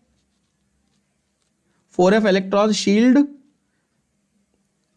पुअरली, क्योंकि f की तो कोई काबिलियत ही नहीं है, कोई एबिलिटी ही नहीं है शील्डिंग करने की। क्या ये बात समझ रहे हो आप लोग? यस और नो? और विद जैसे से एटॉमिक नंबर बढ़ेगा इफेक्टिव न्यूक्लियर चार्ज भी बढ़ते जाएगा। As a result the whole of the 4f shell contracts in each successive element. एकदम बढ़िया, समझ में आ गया बच्चा पार्टी? बोलो हाँ या ना? Now I tell you something brilliant with respect to entrance exams. ध्यान से सुनना, ये एंट्रेंस के हिसाब से याद रख लेना। हाँ, अगर आप सीरियम से नोट करेंगे, सीरियम कहां है? देखो यहां है सीरियम, यहां है, दिख रहा है? ये रहा सीरियम बच्चों। ये पहला वाला लैंथेनम है, इसको इग्नोर करो। सीरियम से नोट करो लुटिटियम तक और वैल्यूज को नोट करो। तो आप बोलोगे सर ये 100 से 85 पिकोमीटर पे आया कि नहीं आया? देखो मोटा मोटी कहां से आया, 100 से 85 पे आया। सब बच्चों ने नोट किया ये बात? पिकोमीटर में दिया बाय द वे, ठीक है। कितने एलिमेंट थे? 14। डिफरेंस कितना आया? मोटा मोटी 15 पिकोमीटर का। बोलू 14 पिकोमीटर का डिस्टेंस आया कि नहीं आया? तो एवरेज आउट करके बोल दूं कि हर स्टेप पे 1 पिकोमीटर कम होते गया। बोलो हाँ या ना? 100 से तुम 99, 98, 97 ऐसे करके तुम कहां पहुंचोगे? 85 पे पहुंचोगे। गया दिमाग में? बोलो हाँ या ना? ब्यूटीफुल। ये एंट्रेंस एग्जाम में बड़ा काम आएगा, याद रख लेना। तो तुमको रैंडम उठा के मैंने पूछ लिया, अच्छा बताओ चलो सीरियम के बाद प्रोमीथियम आता है नंबर 61 पे, तो तुमको अच्छा था सीरियम इज 58, 59, 60, 61। तो आई नो अच्छा सीरियम इज 100, तो प्रोमीथियम रफली तुम फटाक से बता दोगे। अच्छा 100, 99, 98, हाँ सर समवेयर अराउंड 97। बोलूंगा हाँ ये देखो प्रोमीथियम ये रहा, देखो 97 है कि नहीं? दिमाग लगाया। गैडोलिनियम 64, तुमको रैंडम कोई उठा के पूछ ले, अरे गैडोलिनियम 64, तुम क्या करोगे? उंगली पे काउंट करके आंसर बता दोगे, यस सो नो। ठीक है, बढ़िया। ये ऐसा कहीं लिखा हुआ नहीं है, मैं सिर्फ आपको ऑब्जर्वेशन से ये बात बता रहा हूं। ठीक है, इन जनरल ये ट्रेंड देखा गया है। ठीक है, तो lanthanoid contraction absolutely crystal clear to all? Yes बच्चों, किसी को कोई डाउट? बढ़िया। Last part is applications. ठीक है, यहां तक अपन कंप्लीट कर लेंगे फटाफट एप्लीकेशंस तक। लैंथेनॉइड के कंपाउंड्स का क्या एप्लीकेशन है, हम लोग मतलब कि 4F सीरीज को कहां पे अप्लाई करते हैं? टेलीविजन, टीवी का पिक्चर ट्यूब, आपका स्क्रीन, लैंथेनॉइड कंपाउंड्स उसमें यूज होते हैं। ठीक है, पिक्चर ट्यूब आप लोगों को पता ही है क्या होता है ना? जिस पे जो स्क्रीन पे आप इमेज देखते हो वो पिक्चर ट्यूब है। वैसे आजकल तो हम लोग एलईडी और मिनी एलईडी और ये सब यूज करते हैं। ठीक है ना, लाइट एमिटिंग डायोड्स, आप लोग फिजिक्स में पढ़ते होगे लाइट एमिटिंग डायोड्स बच्चों, एलईडी के बारे में। या ओलेड, आजकल ओलेड चल रहा है आजकल, तो अभी सैमसंग की स्क्रीन तो ओलेड आती है। तो ये जो है पिक्चर ट्यूब्स का फंडा था पहले, अब तो इतना नहीं है। लैंथेनॉइड मटेरियल्स होते हैं जिसके ऊपर इलेक्ट्रॉन्स की बॉम्बार्डिंग होने पे कलर दिखता है आपको, तो you will be able to see the colours on the picture tube. वो बॉक्स वाला टीवी हम पुराने जमाने में आता था, उसको पिक्चर ट्यूब बोलते थे, अब तो इतना यूज नहीं होता है ना। तो ये एक यूज हो गया, colour television tubes. You don't need to write the entire detail, okay. और कंप्यूटर मॉनिटर, टेलीविजन और computer monitor both, okay. Second is बहुत ही इंपॉर्टेंट, ये बहुत इंपॉर्टेंट प्रैक्टिकल यूज है, यूरोपियम एंड यट्रियम का मिक्स्ड ऑक्साइड।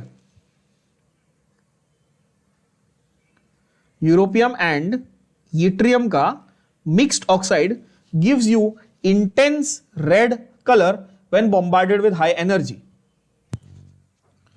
सो यहां पर ये जो आपका इंटेंस रेड कलर है, इसी को हम लोग एज एन एप्लीकेशन यूज करते हैं इन लेजर टेक्नोलॉजी या ऑप्टो इलेक्ट्रॉनिक्स, बेसिकली ऑप्टोमेट्रिक्स वगैरह में यूज करते हैं। ठीक है, तो इसका नोटेबल एप्लीकेशन हो जाता है आपका NDYAG लेजर में, that is neodymium doped yttrium aluminium garnet laser. ये आपको फुल फॉर्म पूछा गया है आपके थियरी पेपर में भी पहले।